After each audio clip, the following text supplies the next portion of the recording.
Live from the tank on the campus of the College of Staten Island, CSI Sportsnet welcomes you into East Coast Conference men's basketball, streaming exclusively on Flow College. It is Alumni Day 2026, and men's basketball opens our doubleheader today as the College of Staten Island Dolphins take on the Firebirds of the University of the District of Columbia. Good afternoon, everybody. My name is Joe Foreman, rejoined on the call by Nicholas Pavona. And Nick, those who tuned in over the weekend know why you weren't here on Sunday. So first off, how are you doing? And for those who missed the games against D'Youville and Damon over the weekend, how do the conference standings look following 2 games in 3 days for this Dolphins team? Well, first and foremost, Joe, thank you to everyone here at CSI, including, our staff here as well as some of the basketball coaches that, delivered some nice, well-thought messages to me over the weekend. It was definitely a very big ordeal of a weekend for me. Last Sunday was a really, really tough day, but thankfully, I went to the doctors this week, no fractures whatsoever, just a little bit of pain in my AC joint. So I definitely avoided the worst. Can't say the same for my car, unfortunately, so we'll have to figure that out through Geico. That's a whole nother story for a different day, but I am in good spirits. I'm glad to be back on the call with you here today for 2 pivotal games here in the ECC as we start off with the men's game between UDC and the Dolphins. And let's talk about the ECC standings, as you mentioned before. The Dolphins heading into today's matchup are 2 games back of stack for that number 2 seed with 4 games left. It's going to be really tough for the Dolphins to get that opportunity to get that first round bye. Even if they tie, it will come down to tiebreakers for them to try to get that first round advantage in terms of not playing. So we'll see if the Dolphins are able to do that with 4 games left.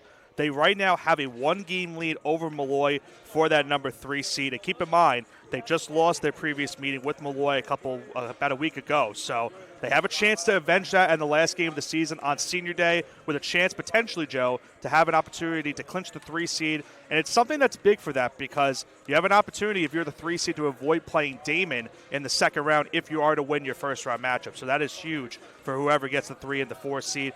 As for the other side, the UDC Firebirds, they set in today a game and a half back of both Queens and Roberts Wesleyan for the final spot in the ECC. Right now, the Knights of Queens College have the tiebreaker over Roberts Wesleyan, so that is something to note. UDC lost their first meeting with Queens. They'll have an opportunity to play them in the last game of the year. They defeated Roberts Wesleyan in their only meeting. They will play Roberts Wesleyan in just 4 days, so this is effectively a big game for the Firebirds. They really need to try to figure out a way. With a game and a half behind and 4 games left, they've got to find a way to try to pick up some games because they're running out of time right now. And Nick, if this isn't must-win territory for them, it's getting close. That being said, there are 4 teams at 3-8 and 2-10 near the bottom of the ECC standings. As you mentioned, it looks like, as we head down the final stretch of the season, that all of those teams are going to be competing for one playoff spot. That number 6 seed, D'Youville at 6-7, has 3 games on Queens in the win column. So that's something to note as well. And this is, of course, the McDonald's pregame show. McDonald's brings you our pregame coverage ahead of every game here at the College of Staten Island. And Nick, the Dolphins and Firebirds are meeting for the second time this season here this afternoon. And as we've discussed already, these 2 teams come in sitting in very different positions in the standings. That being said, the Firebirds pushed the Dolphins to the limit last time these 2 teams faced one another in Washington, D.C. I got a chance to take in that game. How did UDC manage to give the Dolphins an early season scare on the road, and how can CSI make sure that they take care of business on their home floor where they've lost just once this year? And I think, you're looking at that game, Joe, you mentioned you were there for it. The Firebirds got off to a really hot start in that game. They really shot the ball efficiently. The Dolphins, meanwhile, they had a slow start to that game. It got to a point where the Dolphins were down 18 points with under 6 minutes to go in that first half, so it was really a tough first half for CSI. They, however, rode the ship off, and they were able to get back in that game before halftime. They cut the deficit to as low as 12 points going into the half, and they continued that success from the end of the first half, carried it over into the second half, where they shot 57% from the field in the second half while holding the Firebirds to just 9 field goals on 32% shooting. So not only were the Dolphins' offense back to normal, their defense really stepped up in that second half to get them the comfort behind victory.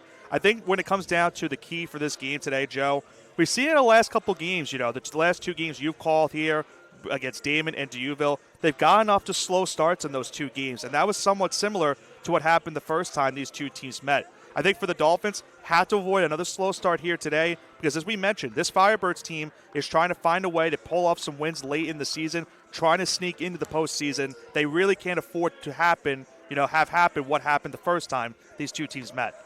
And UDC comes in just 3-17 on the year, as you see on your screen, but half of their losses have been by single digits, including a 6-point loss against Malloy in their last game on Wednesday. With a win in that game, they could have done the Dolphins a favor and really helped CSI in terms of their bid to shore up the number 3 seed. The Dolphins, of course, still mathematically alive for any seed, if I'm not mistaken. That could change following this weekend of competition. The Dolphins still have their sights set on potentially gaining a first-round bye. They would need Stack to falter down the stretch for that to happen. But UDC is going to need some players to step up today and for the rest of the season if they're going to find their way into the playoffs.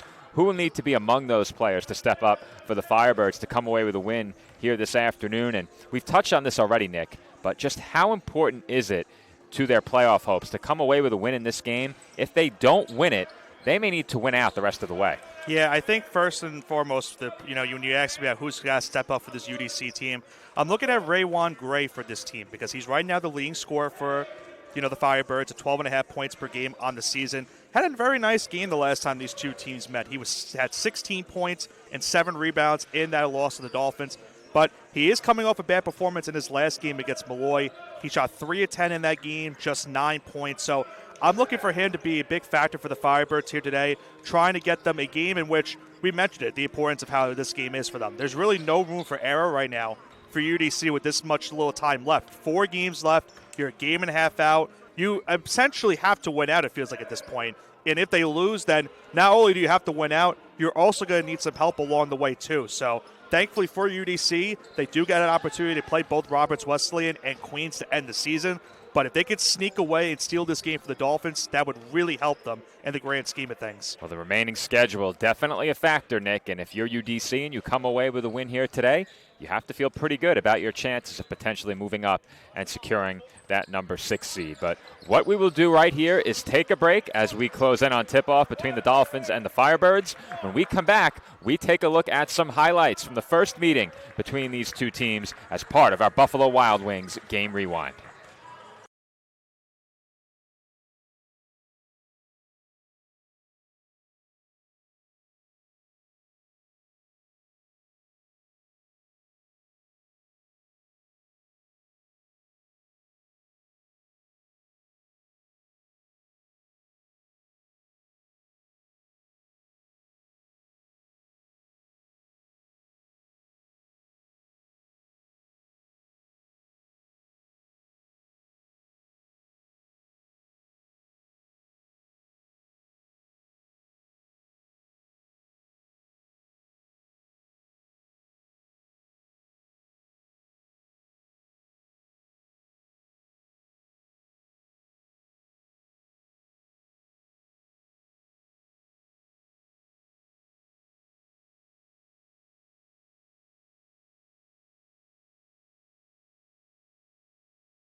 Campuses nationwide, the NCAA is making transformative changes for student athletes.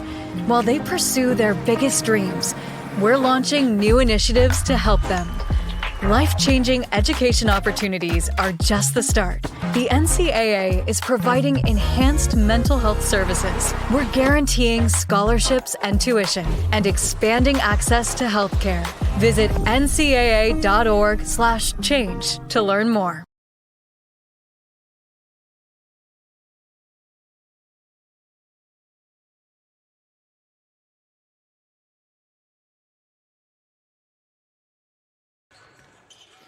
And we are back from the tank as we close in on tip-off between the College of Staten Island and the University of the District of Columbia. Joe Foreman on the call with you alongside Nicholas Pavona. And as promised ahead of our last break, let's take a look back at the first meeting between CSI and UDC as part of our Buffalo Wild Wings game rewind. And we are going to track down those highlights in just a moment. It appears that they were cleared out of our system. So Nick is pulling those in. He's got them. And here is an ET3 to open up our highlight package just outside the frame for Eric Tynes. But he's been so good this season, Eric Tynes. And speaking of so good this season, Goldstein knocks down that triple. An ET3, an AG3. How about a post hook from Asa Kone? He had a big game in this one, including some explosive plays. Speaking of explosive plays, nice play right there by Chestnut. He gets the lay-in, and then he gets the putback. J.J. Chestnut back-to-back baskets, and Asa Kone with the two-handed slam. Another AG3 knocks down that long triple. Dolphins continue to cut the deficit. Inside, that is Joey Poulin with the miss, but Kone is there to clean it up for the putback. And a nice play right here by Andrew Bendig on the transition with that lay-in right there. And keep in mind, a lot of these highlights came from that point in the game you mentioned, Nick, late in the first half into the second. That's Chestnut with the finger roll. How about this skyhook shot right here by Kone? See the touch on that one, a bit more arc on that hook than he had on the first one. This is Goldstein, bounce pass, or at least a fake bounce pass to Kone, and he's able to find the cutting Chestnut. And then we see Goldstein with a nice spin move, transition, lay-in. Great move by Goldstein right there to cut the deficit to 1. Goldstein so good around the basket. There's another example of it right there as he finishes over Gray. And you see right here, and so good around the basket, finds Kone for that lay-in, and then Kone gets another layup right there. And this one would be the dagger. Dolphins by 2 as we approach the final 30 seconds. It's a JP3 from the corner. That's the spot where the Dolphins typically look to find Joey Poulin, and he knocks down a big three-pointer. That helped ice the game, and that is our Buffalo Wild Wings game rewind. We have just 1 minute to go before the playing of the national anthem and the introduction of starting lineups, so we'll step aside and take a break here. When we come back, East Coast Conference men's basketball on deck here on Flow College. The Dolphins take on the Firebirds following this break.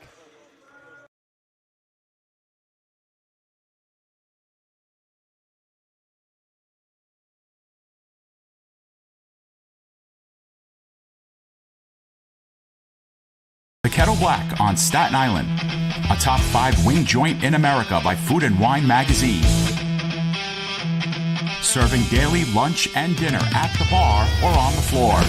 Perfect for family and group parties with top shelf drink and delicious food. From great times with good friends. Live sports and watch parties. To Staten Island's hottest nightlife. The Kettle Black features live music and DJs weekly. The Kettle Black features daily and nightly food and drink specials. The best Staten Island has to offer is at the Kettle Black. We'll see you there at the Kettle Black, located on 415 Forest Avenue, Staten Island.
And we are back from the tank where starting lineups are being introduced for both teams ahead of this East Coast Conference men's basketball matchup between the College of Staten Island Dolphins and the Firebirds of the University of the District of Columbia. And as starters are being introduced out on the floor, Nick, you have the starting lineup for both teams. Might be a little bit rusty, Joe. It's been a couple of days since I've done this. You haven't missed 2 games in a row in a while. It's been a while since I've had that happen. But let's get you those starting lineups. First for the Firebirds of UDC, 0, Darnell Dantzler. Number 3, Raywan Gray. Number 11, Michael Harrell. Number 15, Arthur Roche. And number 21, Oliver Spence. For the Dolphins, lineup as usual, number 1, Joey Poulin. Number 3, J.J. Chestnut. Number 10, Asa Kone. Number 21, Aaron Goldstein. And number 32, Eric Tynes. The Dolphins, since you last joined me on the call, Nick, lost their first home game. That was against Damon University on Super Bowl Sunday. We had an unexpected guest during that game. Yes. As Chris Granozio of D2 East Hoops on Patreon joined me for that game, and he did it pro bono, so we have to shout out Chris one more time. Did you hear how we signed off? I did hear how you signed off. It was a fun time calling the game with Chris, but I said it before we came on the air, Nick. After engineering and calling a couple of games, one on Friday where I did both, another 2 on Sunday, it's good to have you back for more reasons than one, but admittedly the workload lightens just a bit with you in the building. Yeah, it certainly will help, and I'll have to be put to the test next game here at the Tank for our women's matchup. That's a big game that I know you and I will talk about later on, but a huge playoff implication matchup with the Firebirds and the Dolphins in our second matchup of today's doubleheader. But first things first, we get the men's side of things, where the men are trying to inch closer to clinching a playoff spot, of course, when in terms of also trying to get a top 3 seed. For their sake, maybe try to get close to a 2 seed, but it will take a lot of things to go right for the Dolphins to get there. One thing going right for CSI, I will say, Joe, Stack does still have to play Damon one more time, so that could be a loss unless the Spartans are able to beat off a Damon team that hasn't lost a regular season conference game in over 2 years.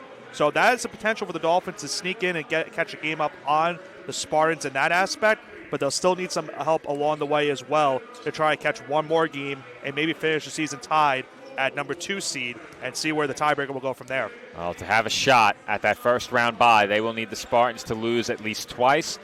Stack has Damon, Malloy, Queens, and Mercy. So based on the records, you would expect that if they do drop another game, it would be one of the next 2 at Damon or at Malloy. The Dolphins will very much have their eye on the game against Damon tomorrow, as well as that game against Malloy on February 18th. And, of course, for the Dolphins, too, Malloy in a matchup where right now, I mentioned earlier, they're only 1 game up in the standings right now against the Lions. So they need to first take care of business and try to get the number 3 seed. But they also might have to root for the Lions if they want to get potentially the 2 seed. Well, Nick, it looks like we may have to go without the live stats again. Sidearm's been having a really bad couple of weeks here. How was it on the last 2 games?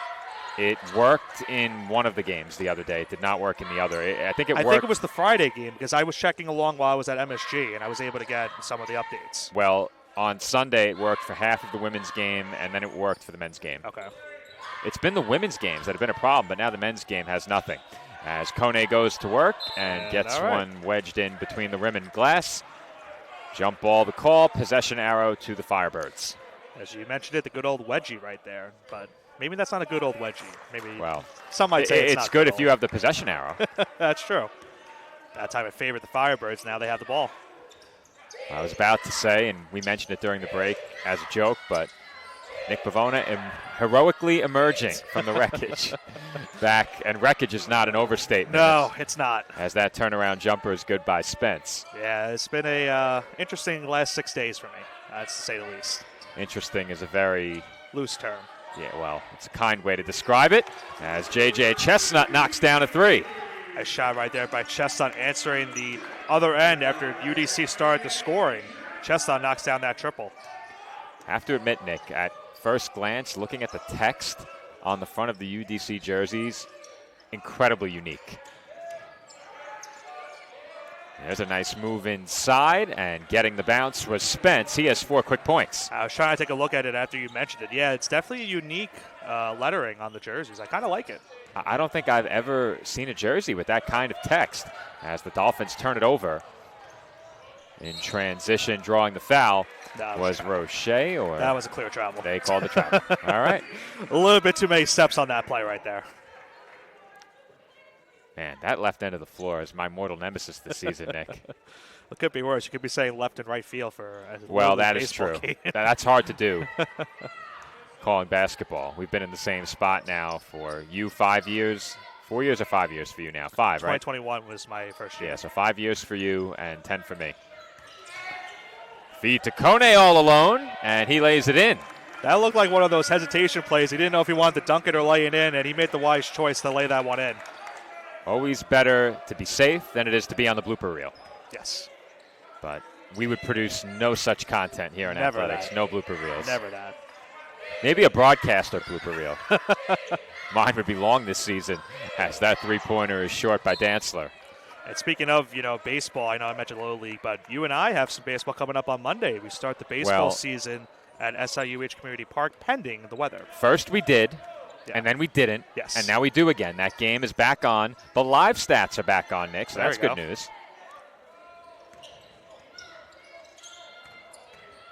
Well, I misspoke. It was Gray who was credited that first basket, not Spence, to begin the game. Is that correct, Nick? Okay. You didn't correct me, as Chestnut How about is that? able to convert. He went down hard. Yeah, it took a nasty fall right there. But Yeah, you could hear that one. Yeah. Looks like he is okay. He's getting up. He gets the and one, though, right there. He'll go to the free throw line for one to try to convert the three-point play. Well, that was a hard-earned and one for J.J. Chestnut. He hit the floor very hard on the way down. One free throw here for Chestnut in a three-point game. And the Dolphins lead it 8-4.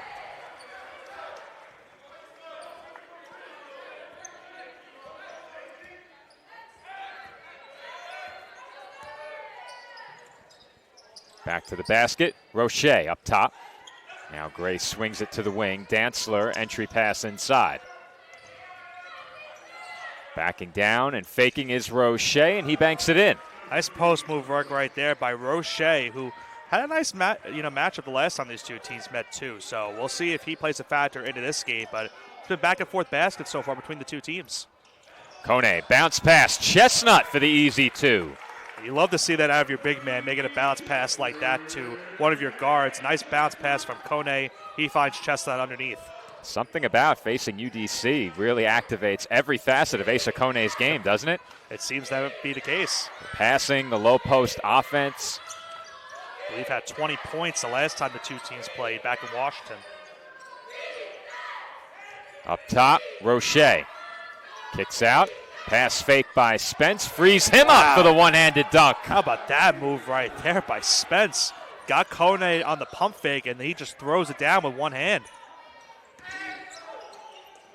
Tynes on the wing. Feeds Kone. Kone goes to work on Spence. He's doubled. Poulin for three. Splash. Another great outlook pass right there from Kone. First got the bounce pass to Chestnut. Now he finds Poulin for the three as they double-teamed him underneath.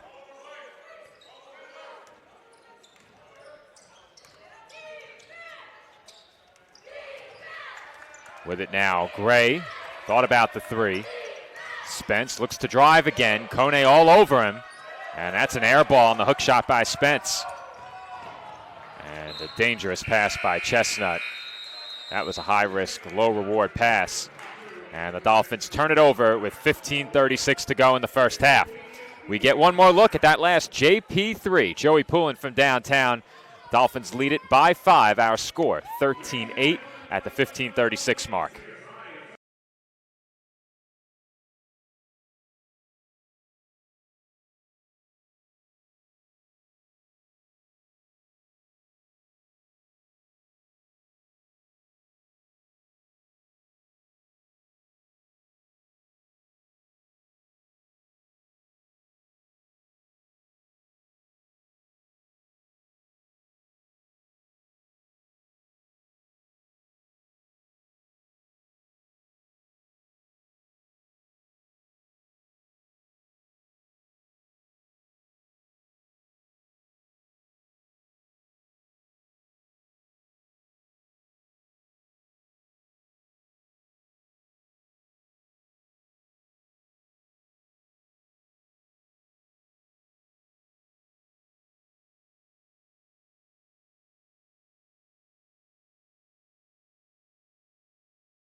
Just over 15 and a half minutes to play here in the first half, with the Dolphins leading the Firebirds 13-8.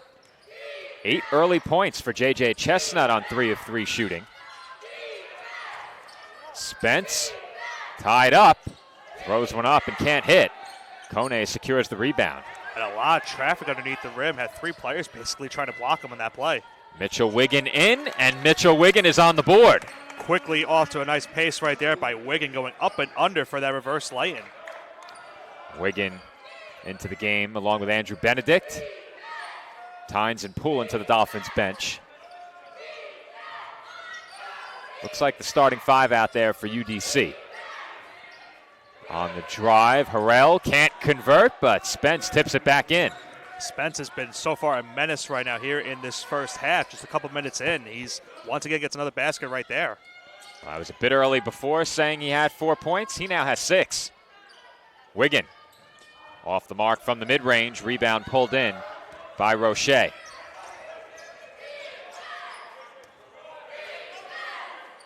Cross-court pass to Dantzler, defended by Benedict. Now Gray with Wiggin on him. Will try the 3, and he banks it in. What a shot by Gray. And you mentioned it, a bank shot off the glass. Knocks down that triple. We had a similar attempt in the women's game on Sunday. Late in the game, Dana Phelan threw one up and banked it in. Chestnut, a bit too strong, and that's his first miss. Dolphins by just 2 now. Harrell tied up, finds the cutting Gray, and he finishes off the pump fake. That's just good, move right there by Gray, because you saw Wiggin going up trying to block him, but he went up with the hesitation, got the lay-in, and kind of somewhat similar to what we saw the first time in terms of UDC scoring. They're off to a nice start. Wiggin off glass and in. Wiggin with another nice impactful play underneath the rim as he gets that one to fall. Maybe was looking for an and one right there, but nonetheless gets 2. And Nick, very quick, I just thought of it looking at our monitor. Didn't you and I discuss whether or not we had a shot clock in the live stream, and you told me no? I think we did discuss this. And you said no, right? Initially, yeah, okay. I did say no, but come to, looking at it now, I'm like, you know what? It probably is, it's more than likely synced up with Scoreboard. So yeah. Because usually our old Scoreboard, I don't think it was ever synced up. Well, we had the eyeball unclicked. That was the problem. Right, but I think even when we had it on the it eyeball, previously didn't work? That's why. All right, so yeah. maybe the new device had shot Yes. clock syncing capabilities. Yes. Okay. Because I was on the air Friday engineering the game myself, and I saw it. I'm like, wow. I hope Nick's listening right now because we have a shot clock. You know what? And the sad part was I was trying to listen Yeah. to your guys' game, but I just couldn't log into Flow, unfortunately. Well, unfortunately, we have too many people with my account. Well, it was that, and the connection at MSG wasn't great either, No. as Wiggin is off to a nice start off the bench. We need a Sportsnet-only Flow account. Yeah. Dolphins by 4, 12 and a half to play in this first half. And that pass is tipped, nearly stolen, and tracked down by Dantzler. Unable to finish there was Harrell, and now the Dolphins have it. Good defense all around by Kone on that play. First forcing the tip and then making that play. Chris Smith and Kevin Corley into the game for UDC as the Dolphins lost control of it there along the baseline. It's something that, we looked at on last Sunday watching the highlights from that game too, is the Dolphins using a little bit more of a zone defense in that game. And early on in this game, you're looking at it too. They're kind of going in a 2-3 zone right now. Still playing a little bit of man, but they've been switching on and off for the last couple of minutes.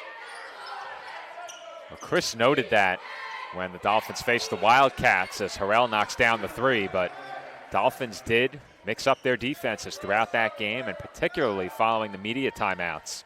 They would try and give Damon a different look. Goldstein up top for 3. Off back iron, no good. Rebound still loose, and it's tracked down in the corner by Dantzler.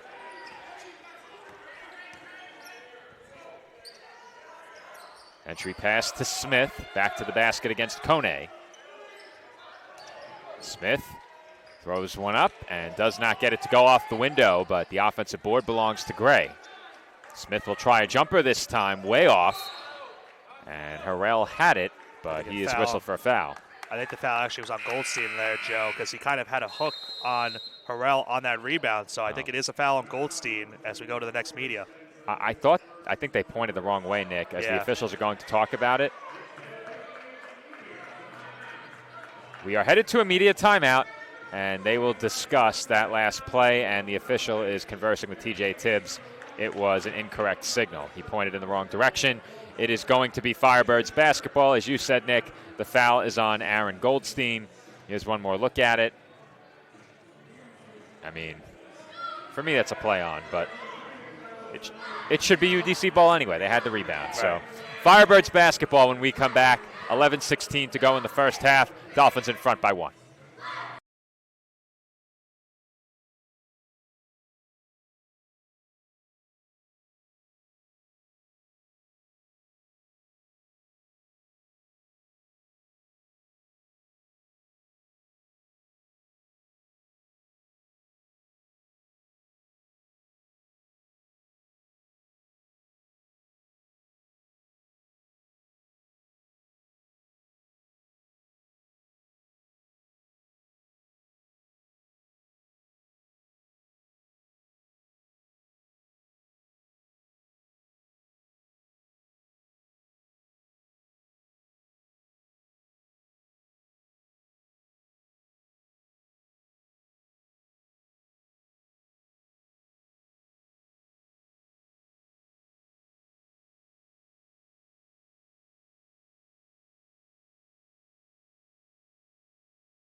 $11:16 to go in the first half, with the Dolphins leading by just 1.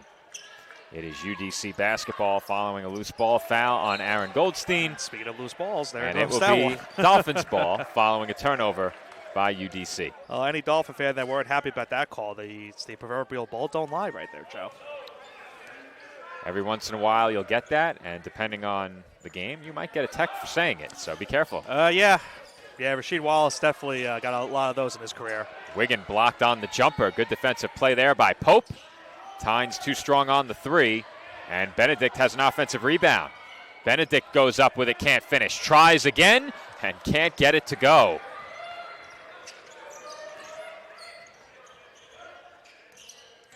On the drive now, Roche kicks out. They're looking to feed Smith, defended by Kone. And he is stripped. Here comes Chestnut back the other way. He finds Tynes. Back up top to Chestnut, and he threw it straight off the fingertips of Dantzler. Quick give and go on the break, and the putback is rattled in by Dantzler off the offensive board. Yeah, I think that's right now one thing that's been really frustrating so far if you're a Dolphins fan. It's the turnovers have definitely been a factor here in this first half for this Dolphins unit. A couple of bad plays, and you saw right there, that turnover leads to a quick transition, fast break. Chestnut out to Tynes. Tynes to his left, kicks out once again. Chestnut finds Wiggin in space, and Wiggin is fouled. Wiggins somehow find himself wide open pretty much by the free throw line, and he'll now go to the free throw line for 2 free throws upcoming. Well, you could see where the opening developed. They trapped in the corner very briefly, and that moment of 2 defenders, I believe it was around Chestnut, allowed Wiggin to come down the middle. And Wiggin hits the first free throw to get the Dolphins even at 20. Something that we also haven't seen a lot this season too, right now, Aaron Goldstein not on the court. Sometimes we've seen him play pretty much a majority of this game, but he gets some rested minutes right now as Wiggin goes 2 for 2 from the free throw line. He's attempted just 1 shot as well thus far. Dolphins back in front. They lead at 21-20. Wiggin now, if I'm not mistaken, has 8 points since entering the game. Sure does. He and Chestnut lead all scorers with 8. Gray has 7 for UDC. Baseline fadeaway in and out by Corley. Dolphins back the other way quickly. Chestnut looking, finds Wiggin. Wiggin hangs and can't hit. Might have had a wide open opportunity too on that play. I wasn't sure if he was going to kick it out to Benedict, who was open on the corner. But with the way he's shot so far in this first half, can't say you blame him as the Firebirds keep the possession. That's been a good shot for Mitchell Wiggin all season. Right on cue, Nick. Aaron Goldstein back into the game. Just over 9 minutes to play here in the first half.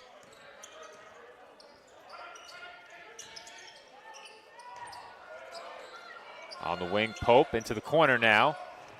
Nice pass, finding the cutting Harrell from the corner by Corley. And Harrell was able to find that open space and do some of his blocks on that play. Good screens all around by the Firebirds.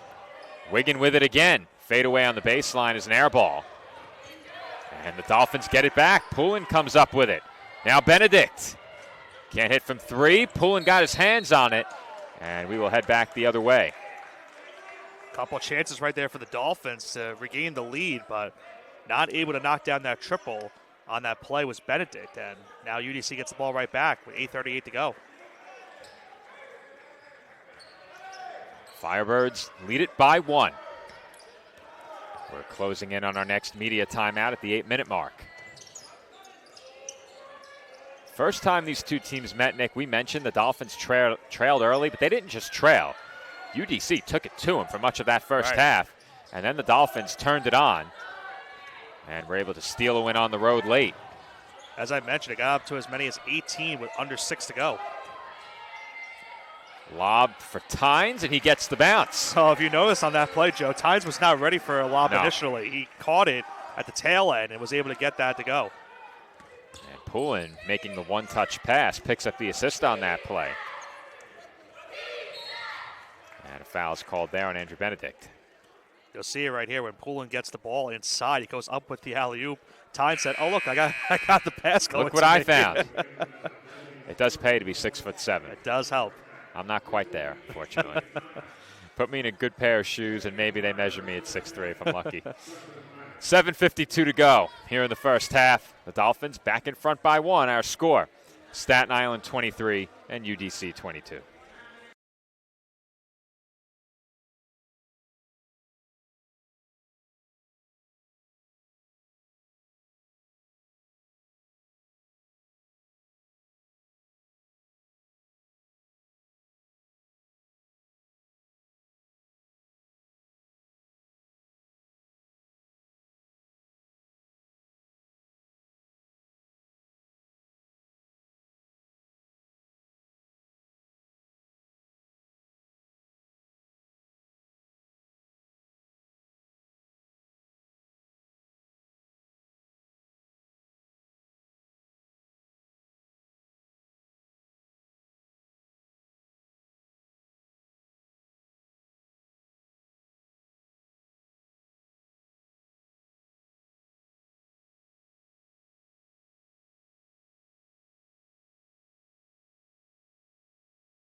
Under 8 minutes to play in the first half. The Dolphins leading the Firebirds 23-22.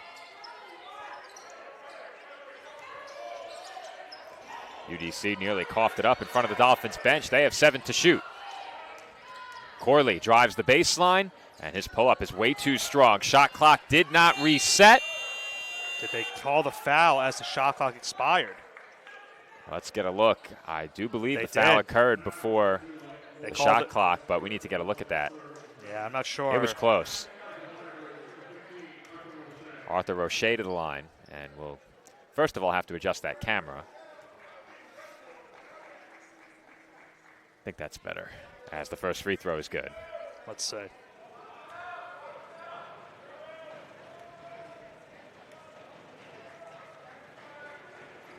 That's the right call. Yeah. Second free throw was short.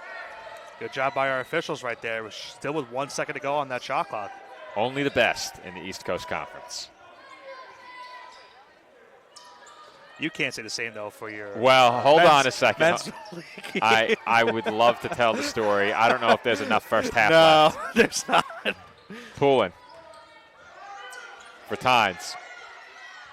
And the mid-range jumper by Tynes is an air ball.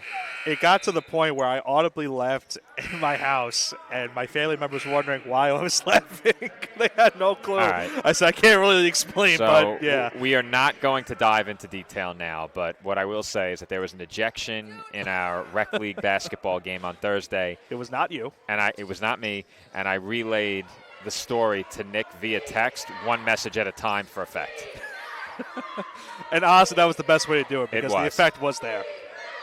Yeah, to read a long paragraph, it kind of takes you out of it. Yeah. When you had asked me how I was doing, I was trying to not do that exact thing. I was not trying to do a long paragraph for it. 8 to shoot for UDC here. Pull-up jumper. No good by Gray, and the rebound was pulled in on the inside by Minor. That was blocked by Chestnut on the way as he went back up. Dolphins relentless around the rim there, following the offensive board by Justin Minor, who just checked in. Hopefully they got that block on the other end on stats. Well, if they didn't, I am going to be all over it. Though, Do not have Lou today. I know where the blame is going. Let's just say it's going on Go the ahead. spotter. Yep. UDC, meanwhile, goes back in front by a pair, 25-23.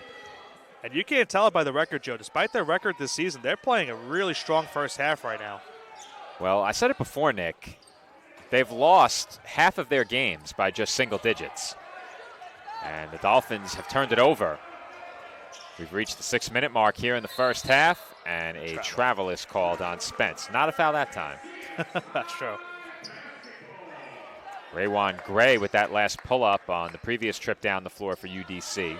Now has 9 points. That leads all scorers. And Goldstein can't get on the board that time. A rare misfire so far for Goldstein. He's not made a field goal so far in this first half. He's only taken 2 shots. That's also true.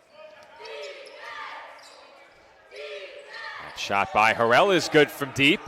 And UDC now has their largest lead of the game, 5 points. Like I mentioned, this is really somewhat similar to the first time these two teams met in terms of how UDC's offense has been to start this game.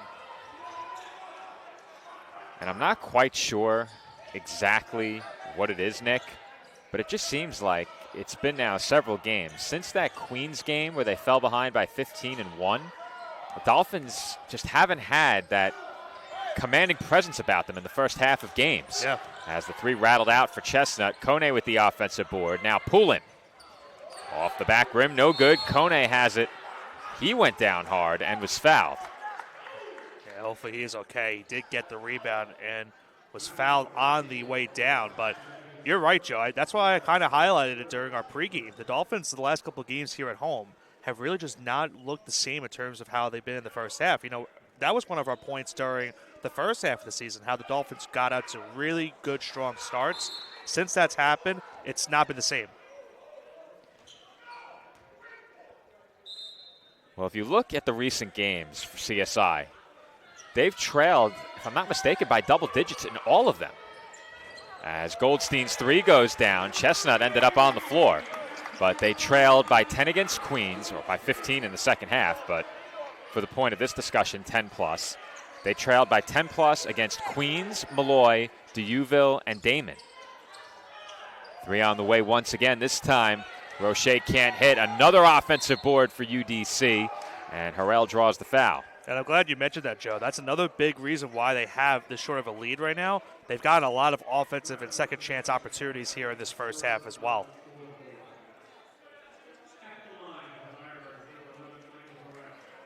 Harrell to the line here for 2 shots. As we get one more look at that last AG3 from the corner. Camera shaking. Not again. Normally we don't have to worry about the left side, It's but all the usually- alumni making their presence felt. Also, Yeah. this lens has an auto stabilizer, and when the bleachers shake, you'll see the camera readjust itself. It looks like the image is rotating. I see it. Take a look after the free throw here. And just once there, and we lose the view just ahead of another adjustment. UDC by 3. Goldstein on the wing, right back to Chestnut. Now we see the Firebirds establish the zone. Goldstein given room, can't hit that time. Kone with the rebound. Goldstein's wide open in the corner. Yeah, they still can't find him. Yeah, he was wide open when Kone grabbed the rebound. Now Goldstein looks to drive, kicks out off the fake, and Poulin knocks it down from the corner. Nice possession by the Dolphins right there, as some exchanging of words right after that play with Minor and Kone, the 2 number 10s on each side. But a big shot by Poulin right there ties the game. That game-tying JP3 will send us to immediate timeout. Our score with 3:58 to go in the first half, Dolphins and Firebirds all knotted up at 29.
Under 4 minutes to play in the first half between the College of Staten Island and the University of the District of Columbia.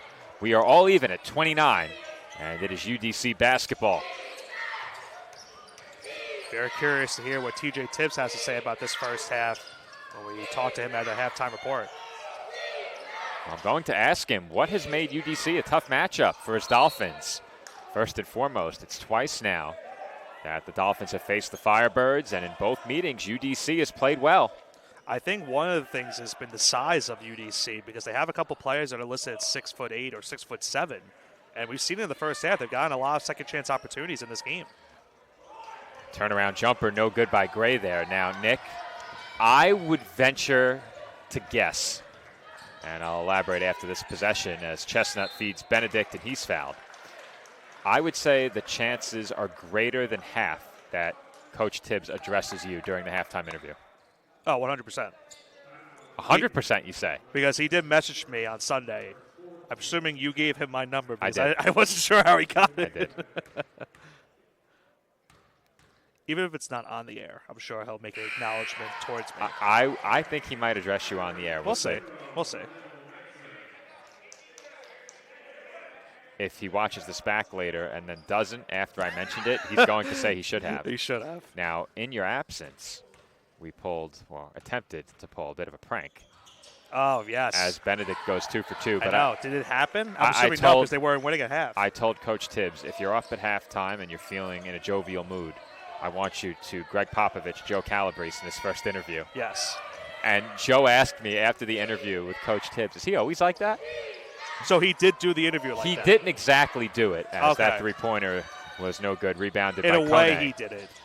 Like, you could tell he was like halfway there. Nice move by Poulin right there. He gets the lay in the ball. Strong take to the basket by Poulin as he lays it in around Spence, and the Dolphins lead by 4. But he gave him a bit of short answering to his questions and then elaborated. It's almost as if he started off with the attempted Popovich and then proceeded to answer. Okay. Maybe next time. Here comes Poulin. And he lost it on the way up. Goldstein waiting in the corner. will reset and nearly threw it away, and He did. Chestnut couldn't bring it in. Under 2.5 to go in this first half. Dolphins by 4, and they commit the foul. And who was the foul on? It was on Goldstein, okay. They didn't initially whistle it because he had knocked the ball out. As we got another look at Poulin's nice move to the basket. But he knocked the ball out. It didn't seem like they were going to call the foul on him. And that's why TJ Tibbs is upset. And I can't say I blame him because it was a very late whistle after it happened. He just got warned. Do you have a slow motion view of it for the next stoppage, Nick? Let's see if I get it. I think I might have it. From the corner now, Corley. We just missed the tail end of it. But we do have where Coach Tibbs was showing his discretions. How about that play by Benedict?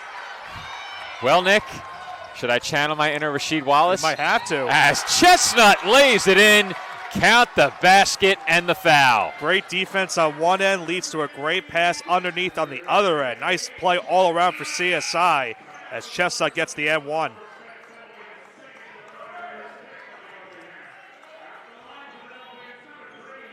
A second look at that play. First, you see Benedict stripping the ball away, brings it all the way up the court, and he finds right there the cutting Chestnut as he gets the reverse lay-in for the M1. And he converts the three-point play as well. Just over 2 minutes to go in the half, and the Dolphins have extended their lead to 7. And the pull-up jumper goes down for Dantzler. That ends the CSI run at 10-0. Chestnut to the basket, lays it in off glass. That was just too easy for Chestnut right there. He's had a nice start to this first half. He's been very aggressive on the offensive side.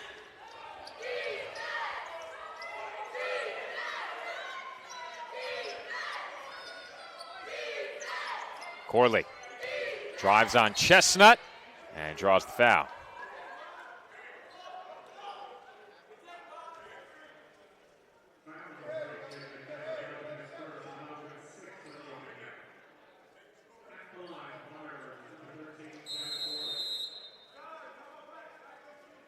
Looks like the Firebirds are taking a timeout before these free throws are coming up. It will be a 30-second timeout, which will keep us right here. And while we have a moment, we'll take a look at some standout numbers from the box score. J.J. Chestnut leading the way offensively for the Dolphins with 13 points. Joey Poulin and Mitchell Wiggin also with 8 points on 3 of 5 and 3 of 7 from the field, respectively. Asa Kone, 2 points and 9 rebounds to go along with 3 assists through the first 18.5 minutes. And on the side of UDC, Harrell and Gray both have 9. Harrell 3 of 7, Gray 4 of 7 from the floor. Spence also with 6. He's 3 of 5. Most of his points came in the first several minutes of this game, but shooting-wise, the Dolphins with the advantage, 45% to UDC's 41. However, UDC 3 of 6 from beyond the arc. The Dolphins 4 of 13.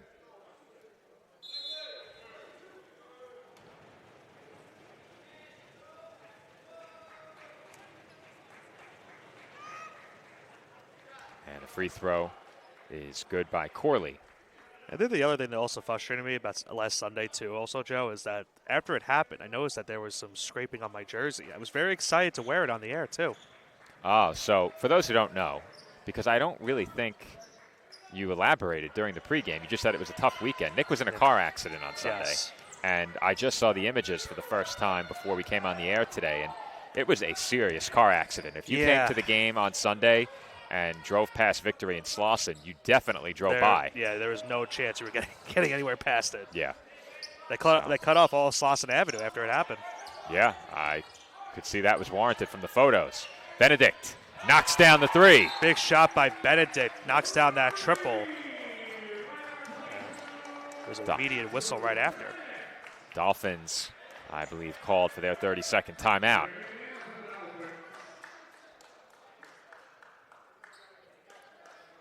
Leighton Woods checking in for CSI here. I think there might have been blood on Joey Poulin. Yes. So that was the reason for the stoppage, not a 30-second timeout. But speaking of Leighton Woods, who's in the game now, I was in the gym after our games on Super Bowl Sunday, And there was one Dolphin who was in there with me, and it was Woods. That was after the men's game, which was second. And not only was the men's game second, but the finish came maybe an hour before the scheduled start time for the Super Bowl. Right, because the women's game went into overtime that Yep. day. Dolphins forced a turnover at the defensive end with a quick basket. They could go 2 for 1. Woods into the corner for Benedict.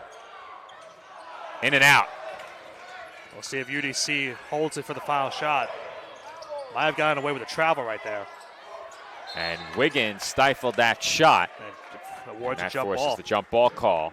Possession arrow favors CSI, and that will allow the Dolphins to get Goldstein and Tynes back in for the final possession of the half. That might be another bump ball to line play right there because the Dolphins alumni were certainly voicing that was supposed to be a travel, and they got the ball back anyway.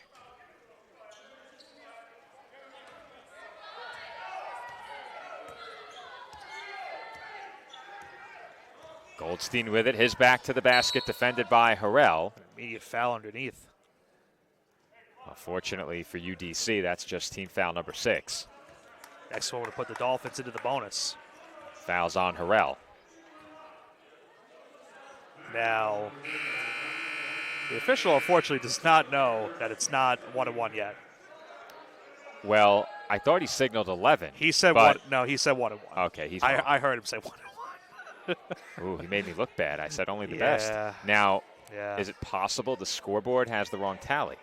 I don't think so. I don't think so Yeah, either. we have. Steph's on scoreboard. Yeah, that's what I'm saying. I'd venture to think no. So you're saying we trust Steph above Yeah. the men in the striped shirts? Yes. Yes. I don't know. We've known Steph a long time. I think that's fair, honestly.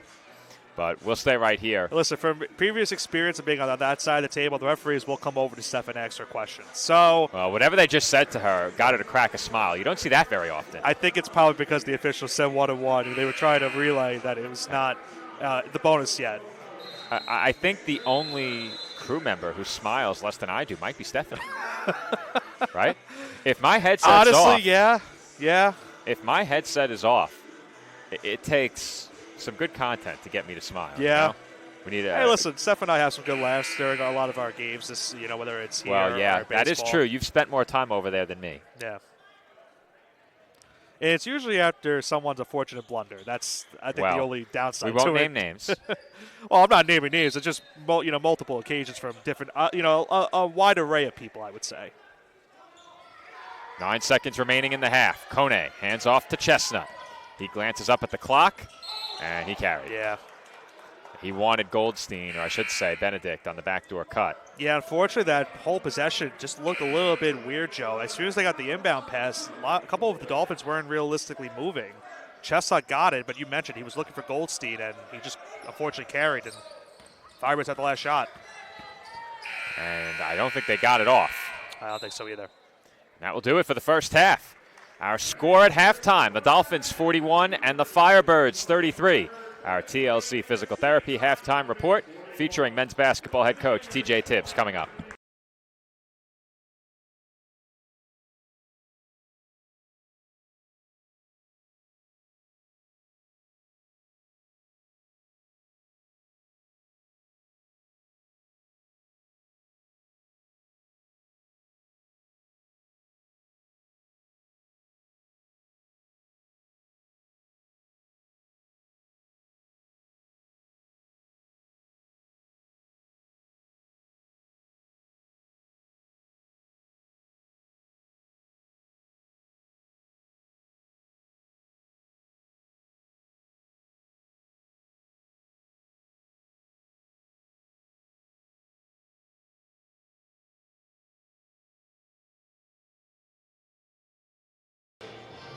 And we are joined courtside by men's basketball head coach TJ Tibbs for the TLC Physical Therapy halftime report. And Coach, before we talk about the game, let's talk about what went on before the game very quickly. How important is the Matty White men's basketball alumni game to this program, and how did that event go for those who didn't see it? Yeah, it was. It's a great day as always. Coach Matty White, his family comes all the time, some from as far as California.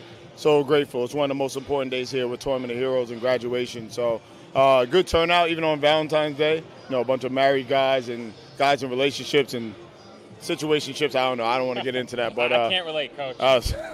me neither. No, it's happy. I'm happy to get everybody here to see alumni. It's one of the best days of the year. The game went to overtime, so it was a good basketball game, and it's good for my guys now to see that and to connect alumni with the team that's here now. Second meeting of the season against the Firebirds. They played you tough in the first meeting, played well in the first half. You guys took that game. What's presented a challenge facing this UDC team?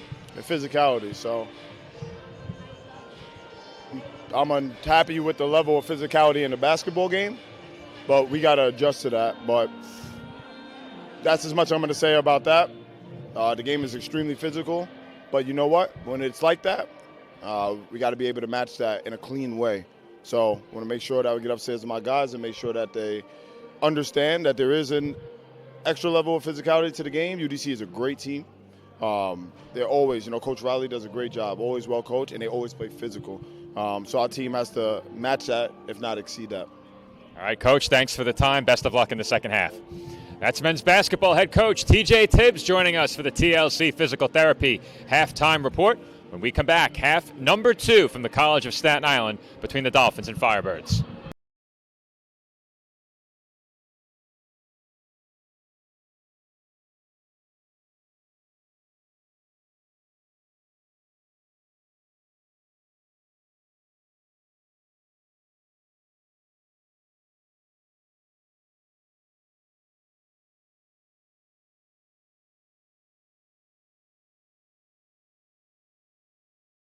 Hobra, a taco joint, Staten Island, where we're proud to have shared our family-first spirit with people from throughout New York City and the world.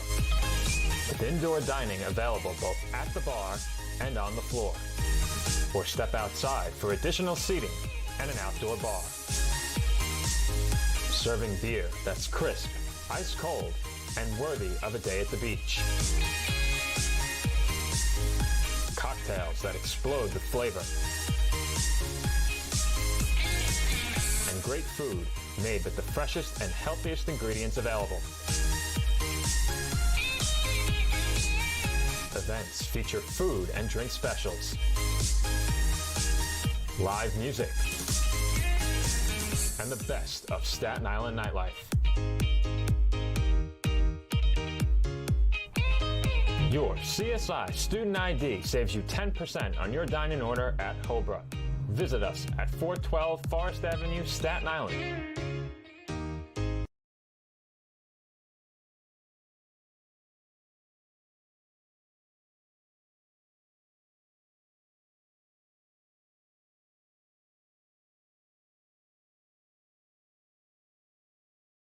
The Kettle Black on Staten Island, a top 5 wing joint in America by Food and Wine magazine.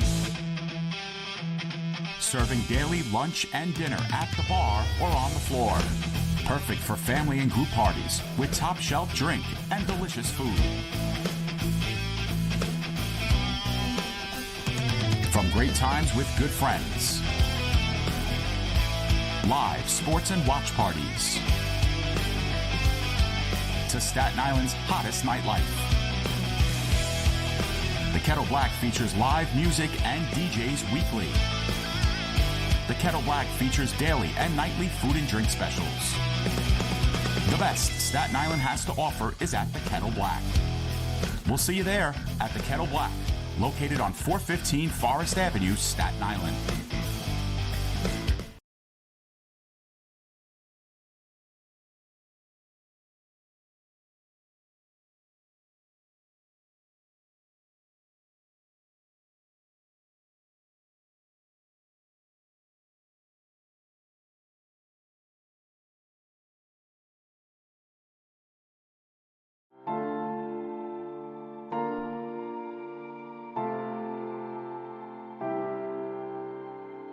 We've learned a lot from him, and we've probably learned more from him than he's learned from us. I think they're a real important part in my life. I can't describe it. It feels amazing.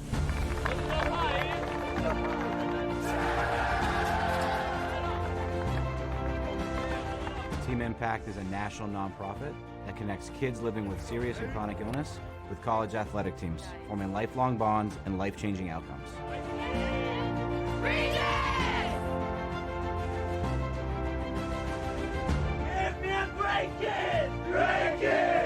Can I have a hug?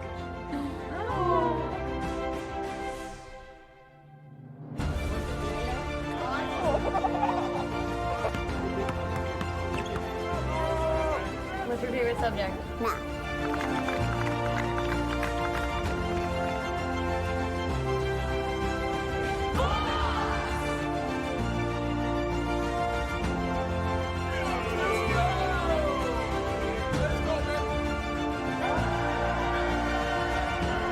When you spread the word about Team Impact, you have the power to change lives.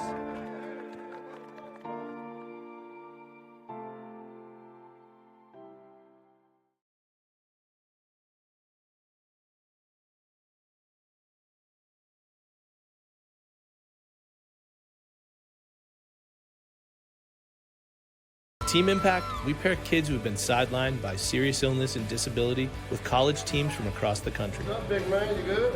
It's more than a single-day meet and greet or photo opportunity. Our program places kids on a multi-year journey, becoming true members of a collegiate athletics team. We are Penn State.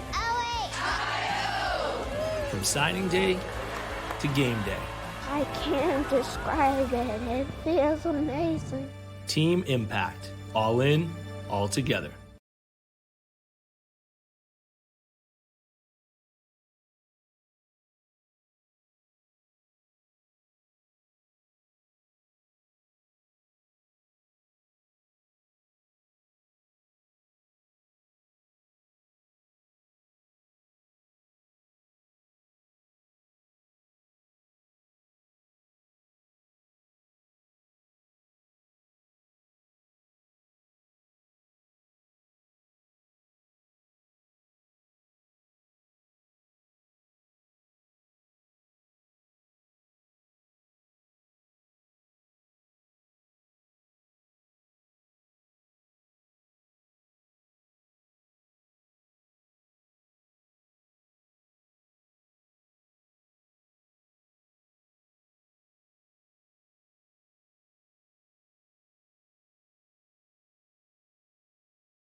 No, I'm right. The podcast that uncovers the origin stories of some of the biggest names in sports, media, and entertainment.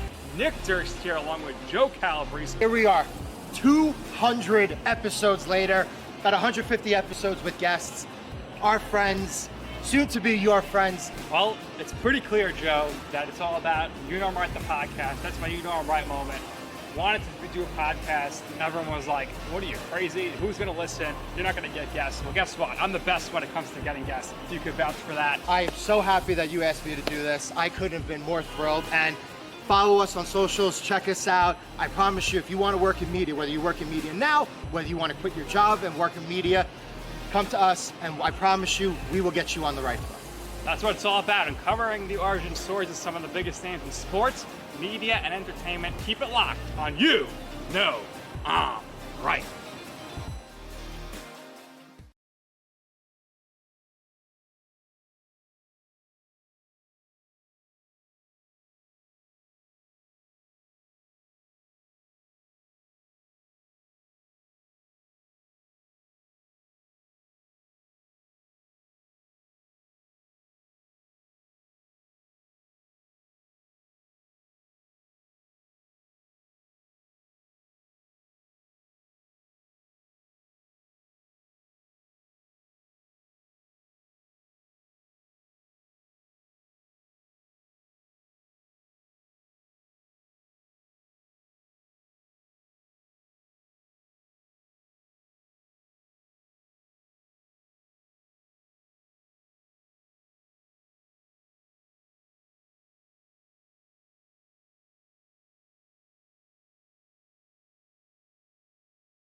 sports fans.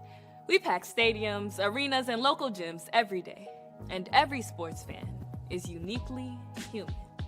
Seeing each play with your own eyes, triggering your own emotions. And as humans, we won't agree on every call, but we can act with empathy and consideration. So put yourself in the official shoes. Be more than a fan. Be officially human.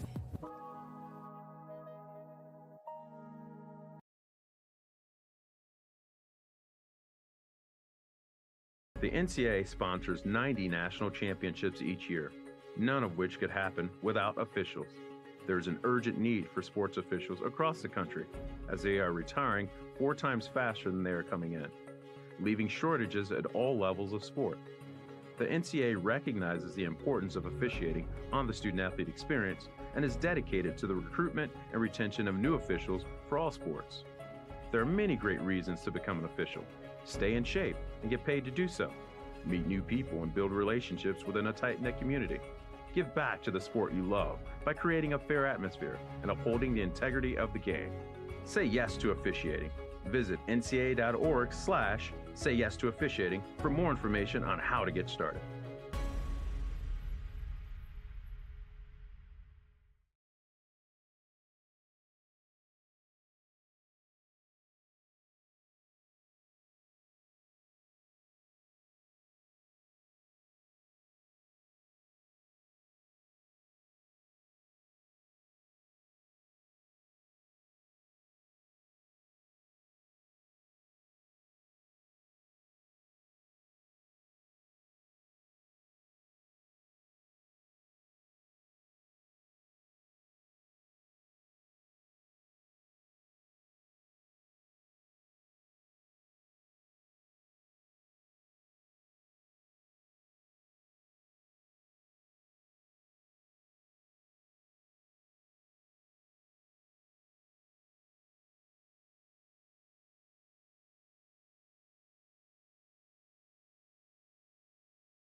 Second half about to get underway from the College of Staten Island, with the Dolphins leading the University of the District of Columbia 41-33. And, Nick, that's about as quiet as I've heard it. Yeah. Ahead of an inbound, it seems like I was broadcasting to the whole gym for a few moments there. I feel like one of those games you play at home where you're calling an NBA game on 2K or an NFL game on Madden, where you're just talking to yourself. Well, that you get used to a lot quicker. Yeah, that's true. As a Travis called on Spence to begin the second half, but there was something that wasn't quiet, Joe, was that halftime speech from TJ Tibbs talking about the physicality of his team coming into the second half. Well, there was something he wanted to say and couldn't, Nick. Yeah. If you read between the lines. Yeah. But that being said, as soon as I asked the question and I saw the way his eyes moved, I knew. Yeah. That the sudden pause, I could tell. Yeah. Feed to Kone, and he's fouled. Because if you look at the box score for the first half, both teams had the same amount of rebounds, basically the same amount of points inside the paint. It really comes down to the Dolphins have given up a couple more, have given up some offensive chances, and they're not really, showing what we've seen a lot this season in terms of their physicality, and that's something that TJ Tibbs was trying to highlight in that halftime report. Well, if you look at the stat sheet, you mentioned, Nick, that across the board, it's generally pretty even for the two sides. I think the one area, as Kone misses the first free throw, that really separated the Dolphins in that first half was their bench scoring, 13-2 in bench points. And that was definitely a difference maker for CSI. Wiggin with 8 off the bench, Benedict with 5.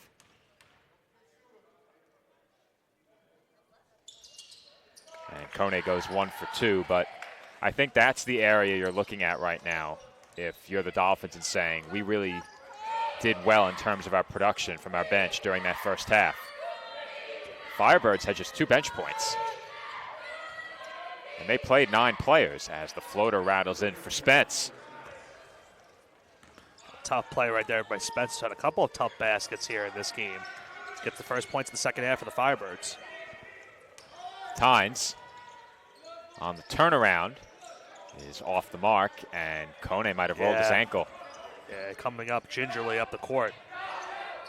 Never a good time for an ankle sprain, but as we enter the final 2 weeks of the season here, you do not want to lose Kone to an ankle sprain. They might have to sub him out right now. He's still lingering right now. Yeah, they're going to get him out of the game. Wiggin.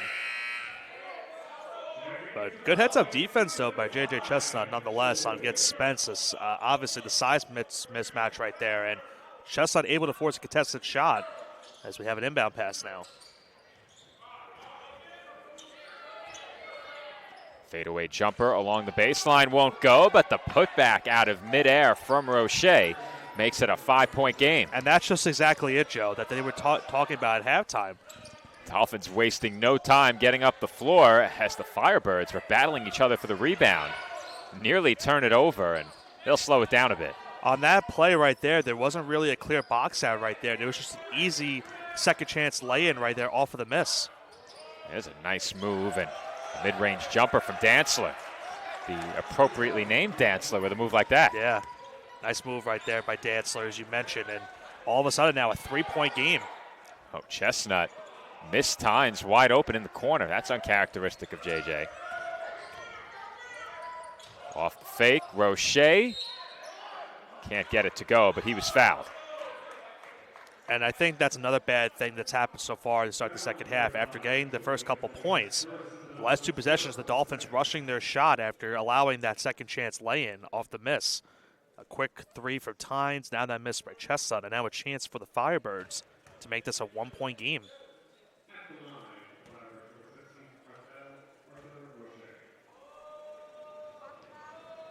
Roche's first free throw is good.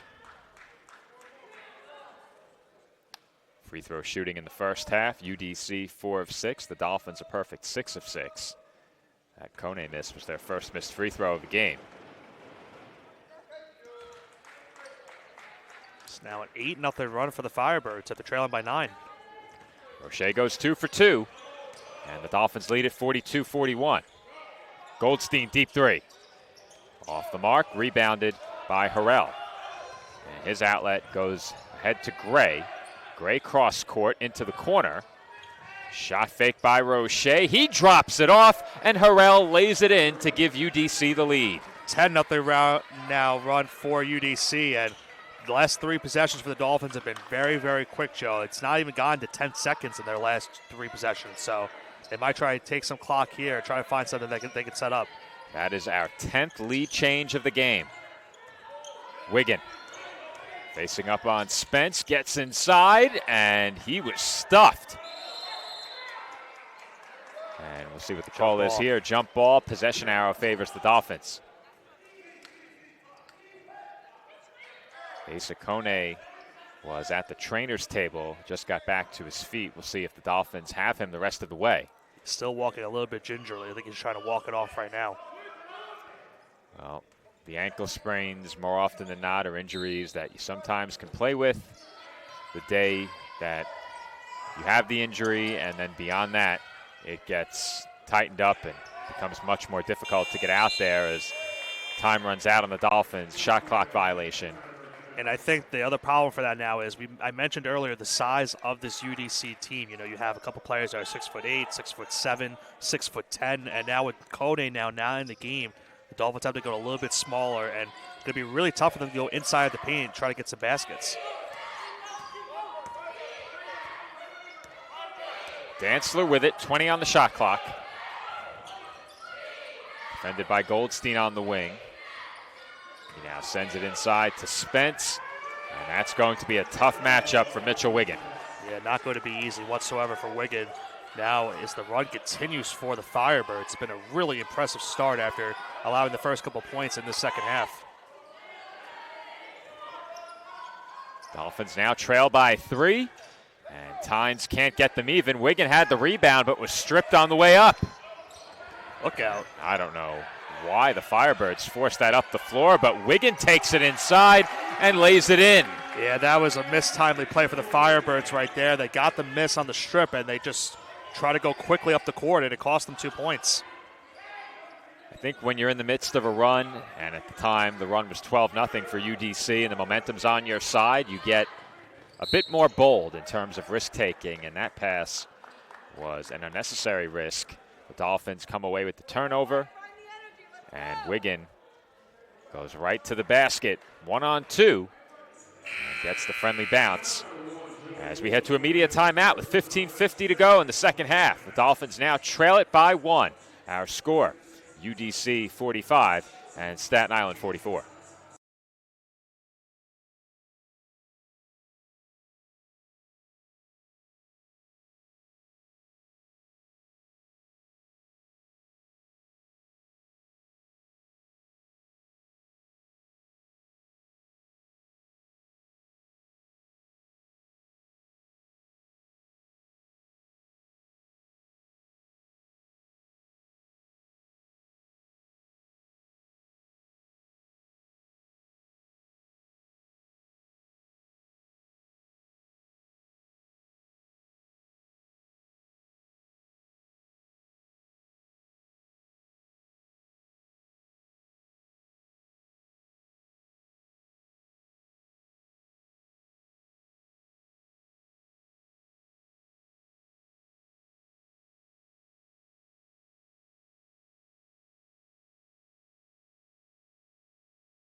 And we're back from the tank on the campus of the College of Staten Island, just checking in because we were notified that our live feed was not pushing correctly. Meanwhile, the Dolphins get even on that Poulin 3. So, what you know it, Nick, we are attending to potential technical issues, and immediately 5 quick points are scored, 2 at this end of the floor and 3 more by the Dolphins at the other end. Poulin knocking down that triple as there was an opportunity right there for Gray, but he misses, rebounded by Benedict. So Gray could not answer back. Dolphins have it with a chance to take the lead, and Wiggin with the reverse layup puts the Dolphins back in front. Well, we talked about how it's not going to be an easy matchup for him on the defensive end, but he made that one look really tough on that end on the offensive side, going up against Spence, and he gets the reverse lay-in once again. Gray swings it. Harrell can't hit from 3. And Benedict has the rebound. He lost his footing, but Goldstein was there waiting for him. And Poulin was tripped up.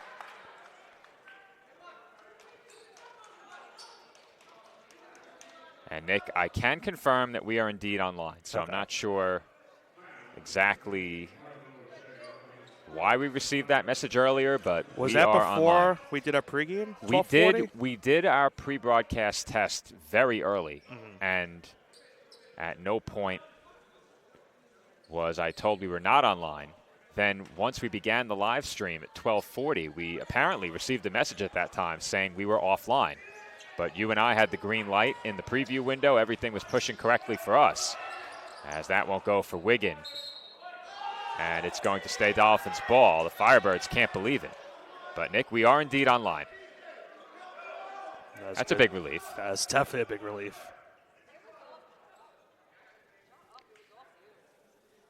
I have to say, if we were not online, I think somebody in the building probably would have told me sooner. Yeah. We wouldn't have gone a whole first half without it. What's the meme with Patrick Stewart from Star Trek? What character is that? Couldn't tell because I didn't watch Star Trek once. As Goldstein can't hit the 3, but that was me when I read that message. Yeah. Hands to the forehead, audibly sighing, shaking my head. I know there's a Muppets meme with the same thing where he just face palms himself. I forget which Muppet it is. Somebody called me Hooded Kermit the other day, and I didn't know what they meant. Not Hoodie Mello, Hoodie Kermit? Yeah, they said I was Hooded Kermit. Okay. I forget what it was in reference to. UDC up the floor quickly, and Spence draws the foul.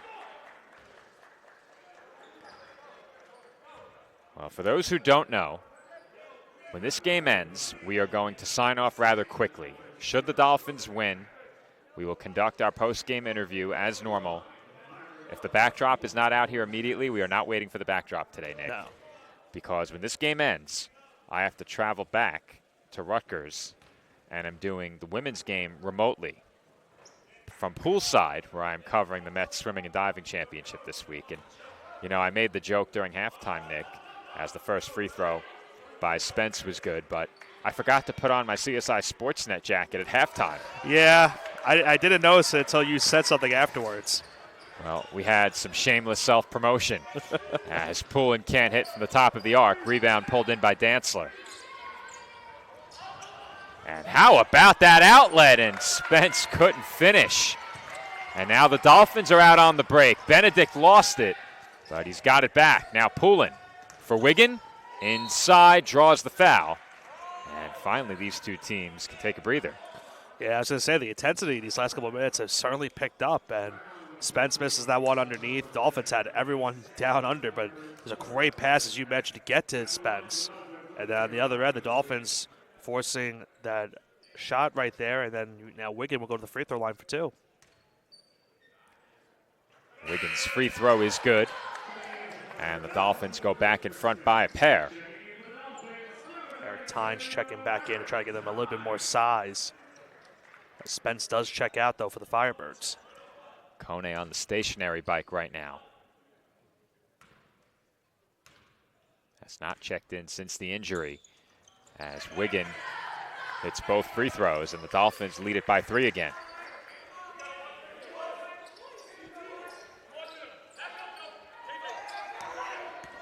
Gray brings it across the timeline.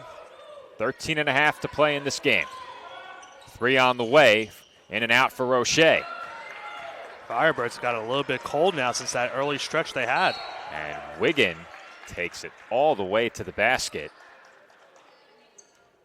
And the Dolphins, I think, were a bit frustrated that the whistle came in later than they would have liked.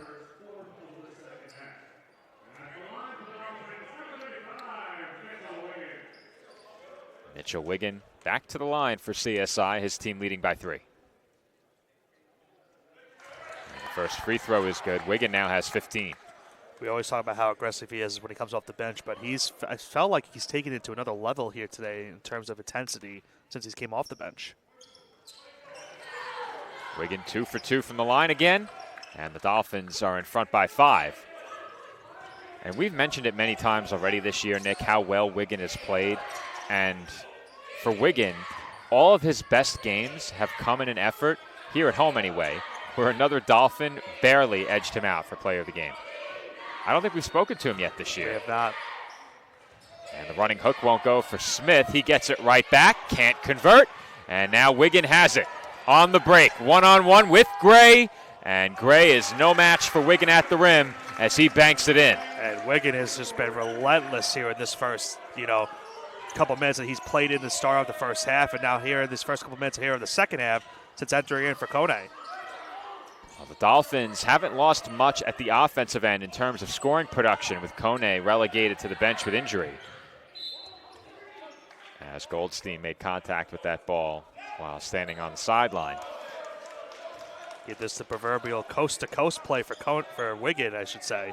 Gets the rebound, goes the other way, gets the lay-in to fall. I'm with you, Nick. Coast-to-coast for Kone has a nice ring to it. It does, yeah. Unfortunately, doesn't quite apply there as the hook shot is good from Smith. Big shot by Smith, and unfortunately for him, he had that gimme. It looks on the other end before that coast-to-coast for Wigan.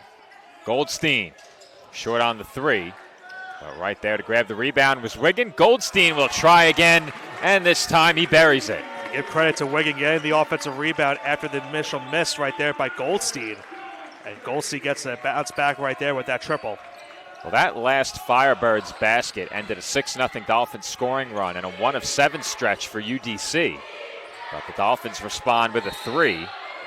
And a foul on Smith underneath. He was tangled up with Wiggin on that play. TJ Tibbs very happy with that call. I wish you could have seen his reaction. You might catch it on replay as we get one more look at an AG3 from the top of the arc. Aaron Goldstein puts the Dolphins in front by 8.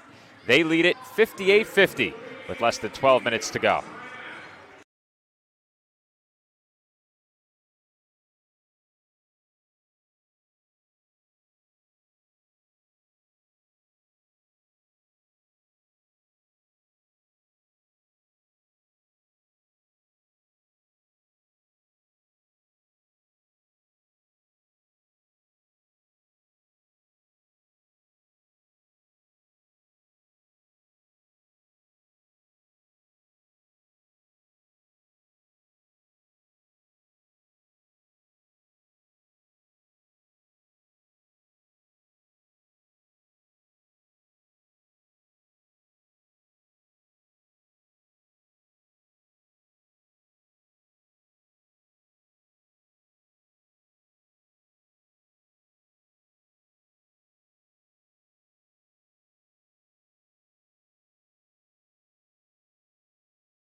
Less than 12 minutes to go from the College of Staten Island with the Dolphins leading it by 8. Our score, Staten Island 58, UDC 50.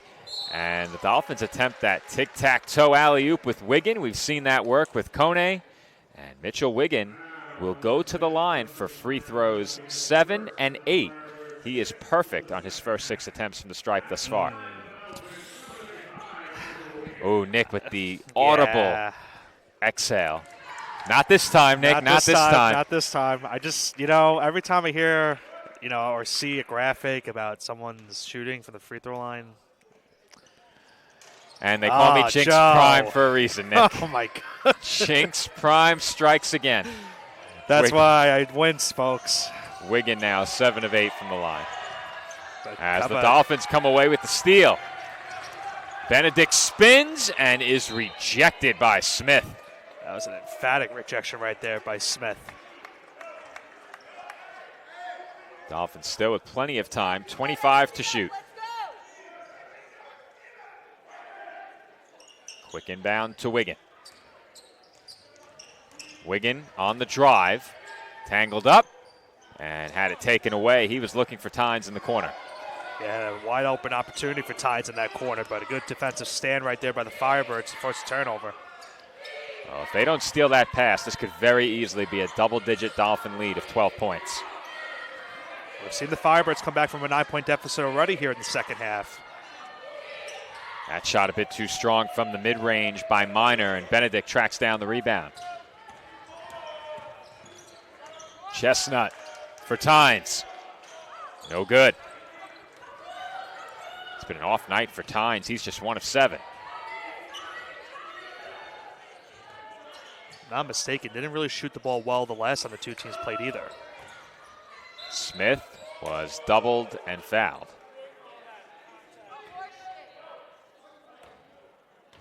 That last foul on Chestnut. They are really quick on the board. I was waiting for the 4 to turn to a 5, but it was 3 going to 4. Steph is the best. Wow. Well, Nick, that's twice in the last month she's had me questioning whether or not she's the best as Goldstein steals it. Now, we're going to keep our disagreements in-house, but let's just say that Stephanie expressed an opinion to me here at the commentary desk that then shifted as I made my way across the gym to the scorer's table. Not today. You're talking about today? That was today. Oh, that was today. It was today, and it's exactly what you think it is. Okay, I'll leave it at that. Yeah. Okay. So she agreed with me when we were here. Okay. But then when we took a walk across the gym at some point during those 30 seconds, her opinion changed. Okay. I was not informed. It's okay, though, because Joe agreed with me. Okay. 3 on the way. And that is no good by Pope. Offensive board once again for the Firebirds. And Minor feeds a cutting Harrell, who was fouled. He went down hard as well on that play. A couple of players have. That end of the floor, Nick. Yeah, it's been a couple of bad bounces for some players going on that end of the floor. You know, it just so happens that the officials' positioning when they're at the left end of the floor obstructs our view partially. It's just the way it turns out. Some of the time, you don't really get that at this end of the floor. But if I mistakenly called any whistle a foul at this end, I'd probably be right more often than not. Right. The way players have gone down in this game today. I think I've opened at least 3 games this year mistaking a travel or some sort of turnover for a foul at that end.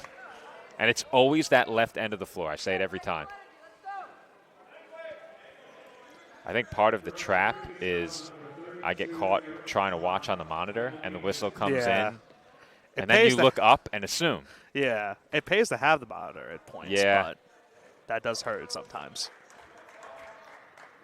The first free throw is good for Harrell, but the camera up top, it gives us a bit of a different perspective than we can get from courtside sometimes, depending on whether or not the official is positioned in front of us. Of course, Pat back up there after missing Sunday. Benedict off back iron and rebounded by Minor. Well, Pat could not be bothered to work on Super Bowl Sunday. Well, he had family obligations, in fairness to him. He had. So he watches the nieces on Sundays too? Well, no, they had, I think it was a birthday party or a baptism. I couldn't remember which one it was. They had a party regardless. There was a celebration they had. Okay. So that's why I couldn't make it. Got it. I can confirm it wasn't because of that. Meanwhile, Gray knocks down the jumper. It's a 5-point game. And once again, back from down 9. Here come the Firebirds. Goldstein off the fake. Can't hit from 3. And the Dolphins will keep it.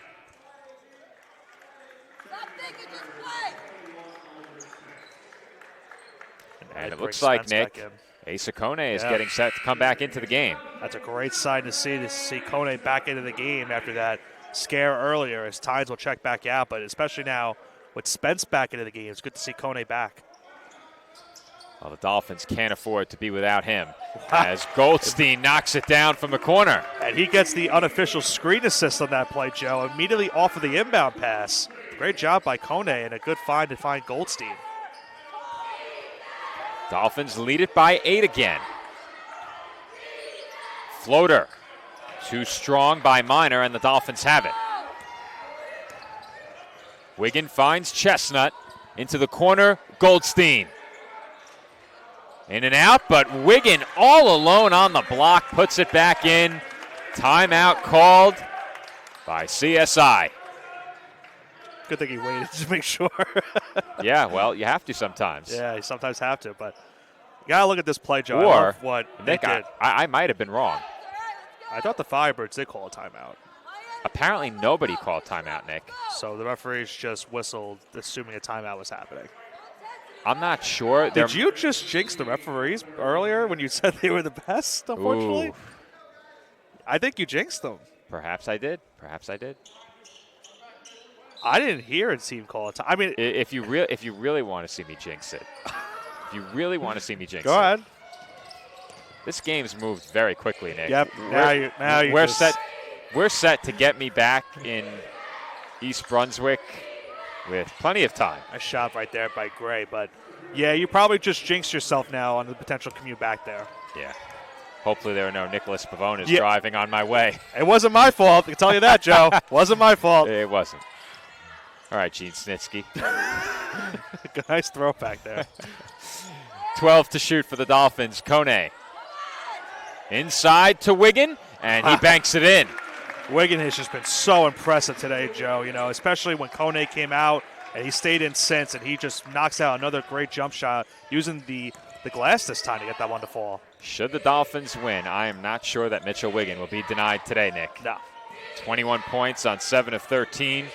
Make it 23 with that last bank shot. There's a feed to the cutting Harrell. He bobbled, gets it back, and puts in the floater. He was looking for an and one on that play, too. No foul called, but that was a really tough basket right there by Harrell. Dolphins very briefly led by double figures. The lead now 8 points. Kone looking to back in. Taking his time and can't finish with the left. 7 minutes to go, and Spence is fouled. Both teams now will be at 6 fouls with now under 7 minutes to go.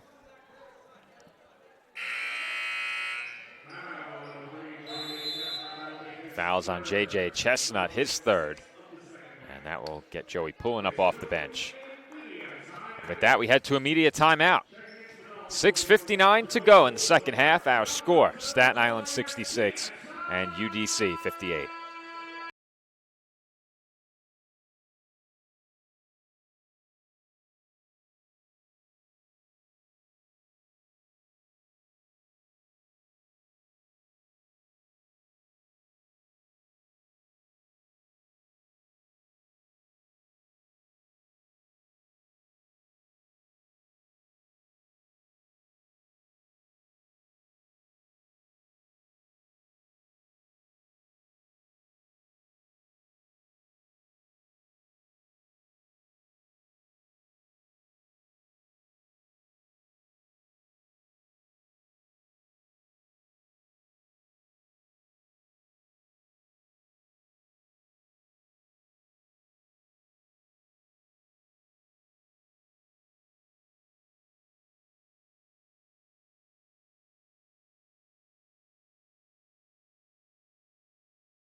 Under 7 minutes to play from the tank.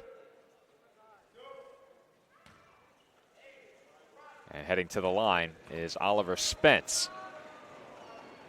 His first free throw, a line drive off the front rim. Getting some early baseball puns in there right there? Well, no, but we can call it that if you want. Yeah, you could. Check back in here on Flow College. Come Monday, Nick and I make our season debut covering CSI baseball. And not only that, we'll have CSI softball one day before the men's and women's team are back in action next Sunday against Roberts Wesleyan. I should be on that call with you, Nick, for the softball for sure. We've made arrangements for the games in Myrtle Beach to be covered by Southern New Hampshire.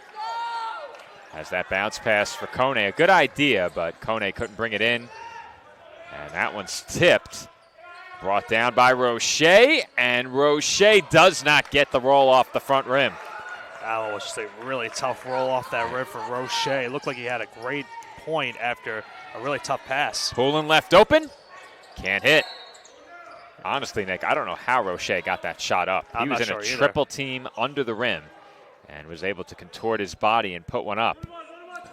Meanwhile, on that end, Kone was called for a foul on the rebound, so it's going to be a 1-on-1 upcoming for Spence.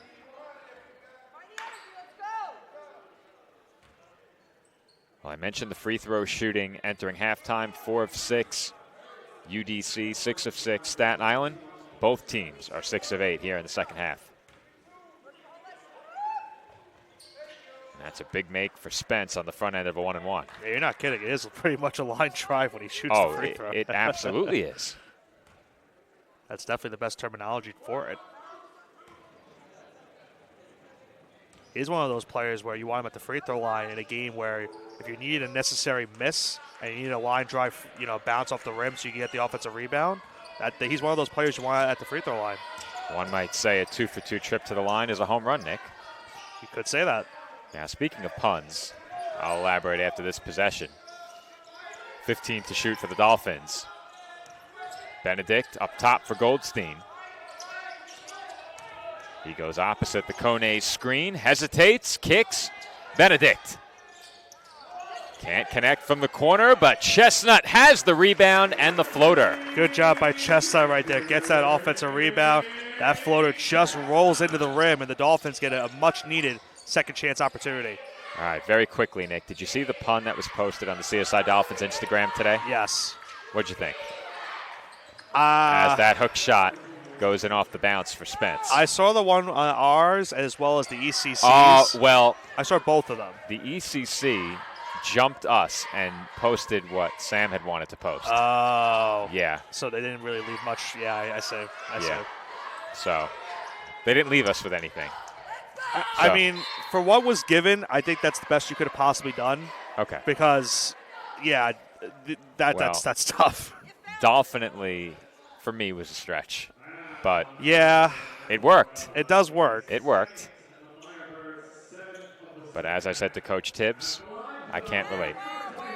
He said he couldn't relate either, though. Well, he's a married man, so I'm not sure what he meant by that. Yeah, I wasn't sure either when he said it. Goldstein's free throw is good on the front end of the 1-and-1. I'm hooked on the grind, Nick. Of course. I've been hooked on the grind for a decade and a half. And the free throw's good. Completely forgot today was Valentine's Day. You look at the schedule. I said, oh, yeah, that's right. It is Valentine's Day. I said that if you mentioned it, I would find a new color commentary partner, so I'm glad I brought it up and not you. Yeah, I wasn't going to bring it up. But it was in the context of puns. As Spence fakes, and Poulin blocked him. And Poulin's got it. Here comes Goldstein. And he had it poked away, but Kone tracks it down. Goldstein in the corner. They've got Benedict wide open. Weren't able to find him. Dolphins will take their time, under 5 minutes to play here. Chestnut for Kone. And they gave a foul, I think, to Kone on that screen potentially. Yeah. We'll have to check the replay, but that's exactly what it was called. It was on the screen. That's what I would expect in that scenario, Nick.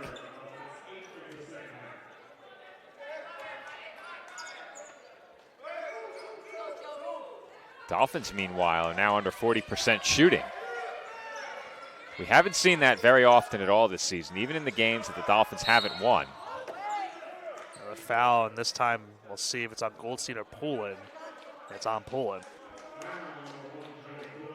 But I will say I know where I'll be next year on Valentine's Day. We mentioned this on the broadcast. Yeah, Super Bowl Sunday is Valentine's Day next year, and I'll be at a wedding in Jersey that day. So, be curious to see. Do you think we'll have another game here? Doubleheader on Sunday? It's usually been the first weekend of February. However, Nick, they're changing the format, so no more Sunday games next year. As Gray hits the free throw, it's going to be Thursday, Saturday next year. Okay. I prefer that. I do too. You and I having to check in on some of the NFL scores during the early half of the season. No comment. Dolphins lead by 5 as Gray goes to the line and knocks down both free throws. As a fan of a team that's picking top 5, I agree with you on that sentiment. Yeah, try fan of a team that's picking number first. 1. Yeah, you know what? That's true. That's true. Both of us top 5, right? Yeah. Yep. Chestnut out to Poulin for 3. Off the mark. Benedict might have been fouled on the rebound, and then he's blocked by Spence. Yeah, I thought he was, Joe, but a good block by Spence on the other end. That was definitely a foul. I'd be inclined to agree. Just maybe. Chestnut commits the foul, and now a chance for Gray to go back to the line and make this a 3-point game. But to the point I made before, Nick, I said it. The Dolphins haven't shot under 40% much this year. In games that they have, they are 4-3. So in 3 of their 4 losses, they have been sub 40% shooting. They have only lost twice this season.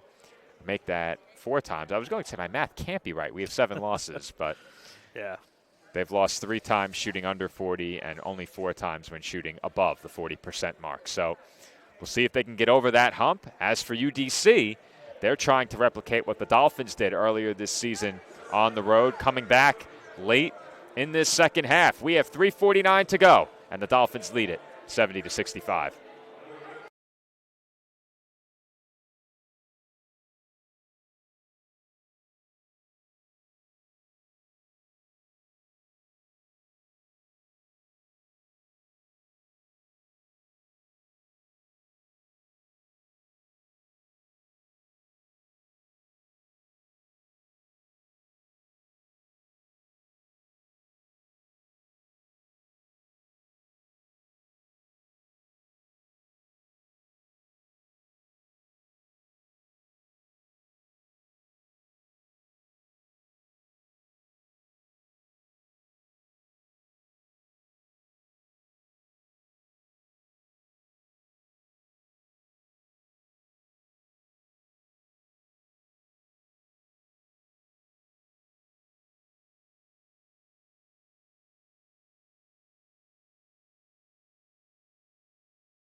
First free throw on the way for Raywan Gray, and he makes it a 4-point game. And, Nick, the Dolphins had an 8-point lead just a couple of minutes ago, but they've gone cold. Just one of their last 6 from the field, and UDC can make this a one-possession game with this free throw. Dolphins with that last foul now as well, Joe, too, is time to get called. I'm not sure what. They're looking up towards the clock.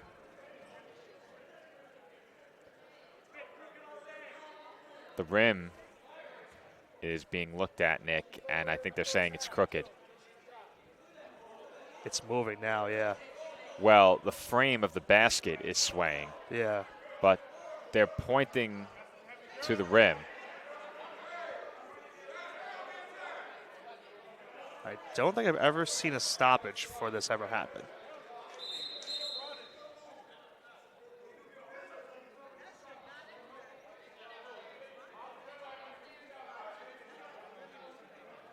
So it looks like they are going to instruct the women's teams to not move in the room next door to pause their warm-up because they were running up. Okay. That was making. Oh. They were running. They were running on the bridge. Yes. Got it. Got it. And credit to Raywan Gray after that lengthy delay. He still makes the free throw. He essentially got iced out. I have never seen that before, Nick. No. Never seen that. And I think it was UDC's team up there jogging too. It was. Yeah. It was. They were instructing to the coaching staff to keep them at bay until this game ends. How about that feed from Goldstein, and Wigan couldn't finish. And a chance now for the Firebirds to make this a 1-point game or potentially tie it. Spence off the spin, gets the hook to go down, and it's now a 1-point game. And again, remember, keep in mind, Kone, again, not in the game right now, so they go right immediately to Spence. He makes it a 1-point game and forces the Dolphins to call a timeout. Yeah, and Nick, it doesn't look like Asa Kone is going to come back in. I could be mistaken, but he was seated all the way at the end of the bench, and his stint back in the game was a very short one.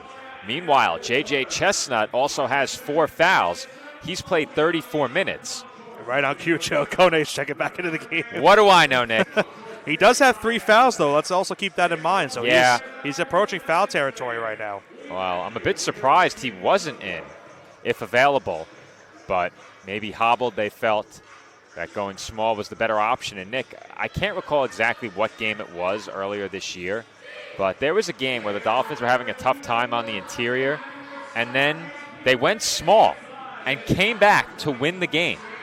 So by no means is the performance of Spence around the basket, he now has 20 points, a reason to believe the Dolphins are going to go small immediately. Yeah, I'm trying to remember that game that you're mentioning. I don't remember if that was post or it was a little bit earlier than that. I can't recall, but I know what you're talking about. Was it a home game here? It was. It was. A was. home game? If I look at the schedule, I can tell you exactly what game it was. I have it right here if you need it. Yeah, I'm taking a look. I believe it was one of the first couple of games. Okay. One of the first 3 non-conference home games. So it had to be either the Adelphi game, the Chestnut Hill game, or the St. Michael's game. It was one of those 3. And was the reason because someone got hurt, or was it because Kone was in foul trouble? I'm not sure.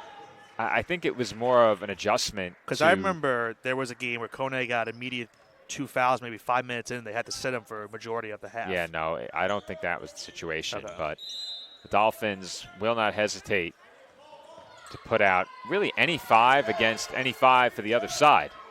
The 5 they have right out here is Kone, Chestnut, Goldstein, Wiggin, and Tynes.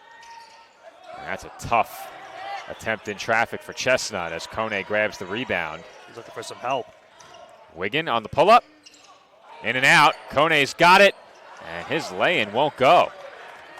A lot of opportunities right there for the Dolphins to increase their lead, and now a chance for the Firebirds here, Joe, to take the lead. Kone rushed it. He had time. Spence off the spin. Banks it in to give UDC the lead. How about this game for Oliver Spence tonight? He's been sensational for the Firebirds. And a tough basket right there against Kone now gives his team back the lead with approaching the 2-minute mark. Dolphins haven't scored in nearly 3 minutes. UDC on a 6-0 run. They lead it by 1. 12 to shoot now for Goldstein and the Dolphins. AG kicks out to Tynes. Tynes pulls up and knocks it down. And you mentioned it earlier, it's been a cold night for Tynes in terms of shooting, but what an important shot right there. Now we hit the 2-minute mark. The Dolphins regain the lead.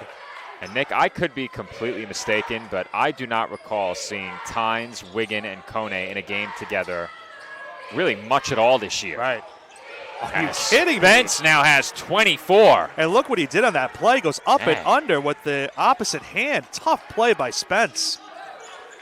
Oliver Spence willing UDC to the lead here in the second half. 90 seconds to go from the tank. Goldstein with it. Great defending. Goldstein puts up an air ball, but Chestnut tracks it down. Got 8 seconds on the shot clock. Goldstein's attempt did not hit the rim. Wiggin outside. Chestnut for 3. Off the mark. Wiggin's got it.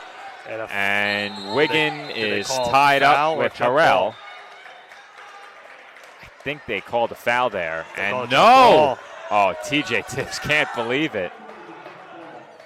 But now they call a foul. Nick. What is going on? What did I do in the first half? You really jinxed this. And look, honestly, if I'm head coach Mike Riley, I don't blame him because they signaled jump ball, The Nick. initial call was jump ball. And listen. Everyone is confused. Mike Riley might have went to a school that I don't pertain to like, but I understand his gripe with this call because They got it right. Yeah. That's the most important thing. Did you see the official? Pat Jessica, my bad. That's exactly. Well, you know I love the word accountability, Nick, and Yeah. it needed to be taken there. Yeah. So that's fair enough. What a weird sequence that was. Wiggins' free throw is good.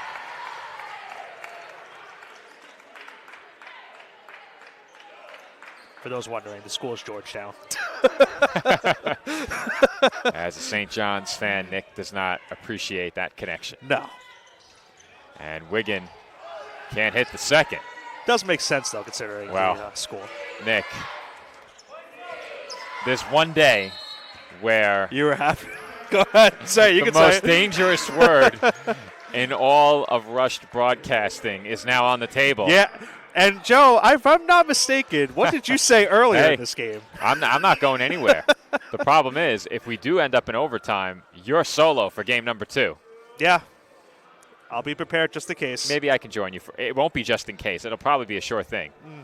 If they don't start until 4 o'clock, there is no way I'm getting that broadcast in. Are you by yourself at Rutgers? No. Okay. No. 1:04 to go. We're all tied up at 73. And, Nick, we didn't really hammer this point home during the pregame, but we did talk about how tough UDC played CSI in the first matchup. Despite that, looking at the records, looking at the conference standings, and looking at the history, especially playing the game here at home, this is one the Dolphins have to have. Yeah, I mean, we mentioned it earlier with Malloy right behind the Dolphins, just a game behind the standings, but the CSI still with some aspirations of a potential first-round bye. You're right, Joe. This is a game they would love to have, but UDC trying to play spoiler and keep their postseason hopes alive. If you ask who needs the game more, it's definitely UDC. But it would be a bigger letdown for the Dolphins if they fail to win it. What a and shot by Gray Gray. gives the Firebirds the lead. He got Poulin to go up on the pump fake, and that was a really tough shot. And a timeout called by TJ Tibbs. 46.7 to go, and the Dolphins now trail by 2. It's going to be a 30-second timeout for CSI. Nick, get your imaginary clipboard out. What are you drawing up? I think the problem for the Dolphins right now, Joe, is we got a second look at that shot by Gray. I think the issue is going to be they can't really go inside the paint right now. I think the size right now of UDC is preventing them from going in the paint as much as they would like to do. I think you're trying to draw something up on the outside, whether it's a long 2 or a potential go-ahead 3. It's probably not saying much considering the season he's had. I think you're drawing up something to find Goldstein. Maybe you force a double team and you can find someone wide open on the corner or on the top of the key. But I think it's going to be a play designed around Goldstein. If he has a shot, he'll take it. If he finds someone wide open, he'll pass it and try to find that wide open look. I think, building upon your point, Nick, you get the ball in his hands and you try and set up some off-ball action to get Mitchell Wiggin a touch in the mid-range. The way that he shot it today, the way that he's consistently hit those mid-range jumpers, and the way that he can turn down that jumper and get to the basket, maybe drawing a foul, I think you put it in AG's hands and then find a way to get it to Wiggin. And keep in mind, Asa Kone not on the court right now, so they go small ball here on this possession. Also, J.J. Chestnut has gotten a lot of opportunities in these spots. Wiggin coming up to set him a screen. Chestnut looking to drive. Count it! And the foul! What a play by Chestnut. And you mentioned it, Joe. He's gotten a lot of these opportunities late in these games, and another tough and one for him, and he'll have a chance to give CSI back the lead. J.J. Chestnut with another clutch basket. And, Nick, we should have known the way he's performed late in games this year. Time and time again, he has come through with big buckets. The Dolphins are now looking for a big free throw. And keep in mind, Joe, he did award them also a 2-for-1 at the other end. There's an 8-second differential. And he misses the free throw. We are all tied up at 75, just over 30 seconds to play. About a 7-second differential between shot and game clock. Gray defended by Poulin, fakes and draws the foul. And look what he did again, Joe. He got Poulin to jump, and he was able to draw in that contact from Poulin.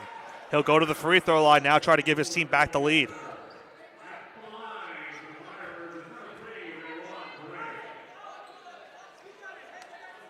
Raywan Gray back to the line for UDC with 2 huge free throws. The shot clock has been turned off. And the first free throw is good. And we also look at the timeout situation, too, for both sides. UDC with 2 timeouts, the Dolphins now with just 1 timeout remaining. So effectively, whatever happens in this possession, then it's a good potential chance the Dolphins might go for the last shot. Well, there's no doubt they call a timeout. Eric Tynes is going to check in, should assume, for Kone. And I think TJ Tibbs is going to let them play it out. Maybe they'll advance the ball and then call timeout. I think it's an advancement to get the ball up the court. And the Firebirds are well aware. And he is going to let them play it out, Nick. 18 seconds to go. Chestnut outside for Tynes. Up top to Chestnut. 11 seconds remaining. Chestnut drives the baseline. And a foul. And the Dolphins timeout. They call a timeout. Have called timeout. I thought initially a foul was called, but TJ Tibbs maybe not liking how that play was drawn up. And he'll call a timeout now, and now he'll officially draw up a play to try to either tie the game or maybe potentially win the game. Well, I said it before that last basket on the and one. J.J. Chestnut all season long has been so clutch late in games. Mitchell Wiggin has been fantastic in this game, 24 points on 8 of 16. He's gotten to the line 10 times as well, Nick. Do you want to put the game in the hands of a free throw shooter, any free throw shooter at this point? Do you draw something up to get to the basket? I think they probably do, but if you're fouled, that's a lot of pressure and two huge free throws coming up. See what the Dolphins draw up here. We've seen them in these situations late in games draw up a play to get one of their guards a cut to the rim. Right. I'm not sure they'd let Wiggin get free in that way, but if they can find a way to get the ball to one of their guards cutting back door, they might be able to come away with an easy 2. And I'm curious what the starting 5 is going to be for the Dolphins coming out of this timeout right now. It looks like, based off of what I'm seeing on the bench, it looks like Chestnut. They might have Andrew Benedict come in. You have Goldstein, Tynes. And I'm trying to see the last number. It doesn't look like Kone is going to come back in this spot. I doubt it. Which makes sense. It's going to be Wiggin, of course. Yeah. It doesn't make sense, I think, in the grand scheme because you're trying to get as much offense as you possibly can on the court right now. And then if you need to sub Wiggin back in for defensive purposes, you can. I think off this inbound pass, I think it's going to be something to Goldstein. I think that's where they're going. Keep in mind, Chestnut is the inbounder. He's been the ball handler in a lot of these situations. It's Wiggin underneath. And you called it, Joe. Yeah. They go inside, and they've put Mitchell Wiggin on the line for 2 huge free throws.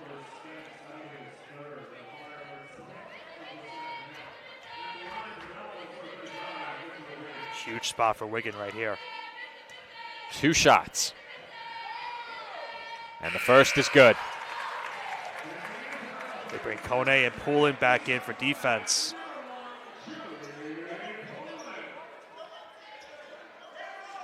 And I was wondering, would Mike Riley maybe call a timeout to try to ice him, but he does not.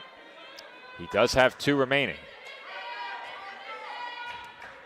For the tie. Got and it. Wiggin calmly nets both. And now Mike Riley will have a chance to draw up the potential game-winning play right here. Now the question is going to be for the Firebirds, where do they go on this play? Do they try to go to Spence, who's been dominant on the inside, or do they keep going to Raywan Gray, who's been the offensive, powerhouse for them these last couple of minutes? I put the ball in Gray's hands, have Spence come up and set a quick screen, slip him to the basket, and see if you can catch the Dolphins out of position a bit. You could also try and get your entry pass in directly from the inbound and get it to Spence down low. You have a lot of options here. 6.8 is a lot of time. And I think the other thing that they have to emphasize as much as in this timeout too, Joe, is the last couple of possessions for Raywan Gray in terms of shooting, he's gone up with the hesitation and has drawn contact on his defender. Once he made one, the other one he got the foul called.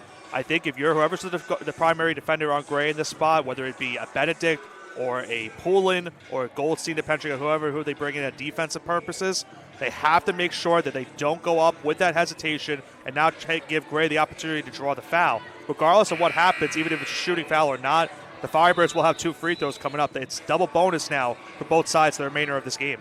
And it's good that you brought that up. Key to note, double bonus situation for both teams here. Also, the timeout called by UDC did not advance the ball. In the men's game, they do not advance it on a timeout. They still have 1 remaining, keep in mind as well. We'll see if they try and get it across half court and call timeout. So forget what I said about that entry pass off the inbound, Nick. They called timeout after the made free throw. So they're going to have to go the full length of the floor here. Inbound goes to Harrell. 5 seconds remaining. No timeout called. Roche is fouled. And Chestnut is out of the game, too. J.J. Chestnut has fouled out, and with 2.7 to go, Roche will head to the line with a chance to give UDC the lead. And here's the other problem now for the Dolphins, Joe. With no timeouts remaining, they've got to figure out a way to try to draw up something. But, of course, as you mentioned, 2 free throws before that happens. You hate to give the foul in those circumstances. That far from the basket. Roche wasn't really looking to shoot. And now UDC with a big opportunity at the stripe to steal a win on the road in conference play. Lion fans, of course, are tuning in. Are a couple of seconds away from their team being a half game back of that illustrious 3 seed. Big free throws right here for Roche. And the first is good. UDC in front by 1, and Nick, the Dolphins have no timeouts. Do you go for the miss here, Joe? No. Because then if you foul, it's a nightmare scenario. Right. The only reason I brought that up is because you would waste some time, and effectively they're going to have to go for a potential heave. But with 2.7 left, the Dolphins will have a chance to inbound the pass, but they have to go up the court. Nick, I'm shocked that UDC called timeout. I think it's just to set up some type of defense. The Dolphins had none. I know. That's the only problem. They would have been in scramble mode. That's the only problem with calling the timeout, because now you give the Dolphins a chance to draw up something. I am shocked that they used the timeout there, Nick. If I had to guess, Benedict more than likely, you could correct me if I'm wrong, I think he might be the inbounder on this play that will happen upcoming. And it's a tough spot for a freshman to do that this late in the game. But if I had to guess, he might be the inbounder here. They'll have Benedict, Poulin, Tynes, Goldstein, and Kone all the way up. So they'll keep Kone underneath the rim. If they're able to get something up, maybe they try to draw it up to where Kone can maybe get a foul. Poulin is the inbounder. 2.7 remaining, neither team with a timeout. Poulin running across the baseline, wanted Kone, and it is stolen as UDC comes into the tank and knocks off the Dolphins on the road. Officially the final, UDC 81 and Staten Island 77. A heartbreaker for the Dolphins here, Joe. Couple of chances in the second half. They were up 9 points a couple times. They just let this game slip away for them, and you got to give credit to the Firebirds in this game today. Oliver Spence and Rayron Gray really leading the charge offensively for them, especially here in the second half. They steal a game in which we mentioned it earlier. For them to get into the postseason, they had to steal games like this. They steal this one away from the Dolphins, and they keep their postseason hopes alive. That is a huge win for the postseason hopes of UDC, and for the Dolphins, their hopes of earning a first-round bye may be gone with that game. Not mathematically so, but it would take a major slide from Stack in the number 2 seed currently for the Dolphins to secure a bye in the first round of the playoffs. The Dolphins now will be battling with Malloy even more closely for the 3 and 4 seeds, and depending on how things play out from this point forward, Duville could enter that conversation as well. They're just 2 games behind the Dolphins following this result. But Nick, as I mentioned before, I have a trip to New Jersey to take, and I have to get there quickly in order to join you for the women's game. So we will sign off right here. Our final score, UDC 81, Staten Island 77. Women's basketball takes on the Firebirds coming up next.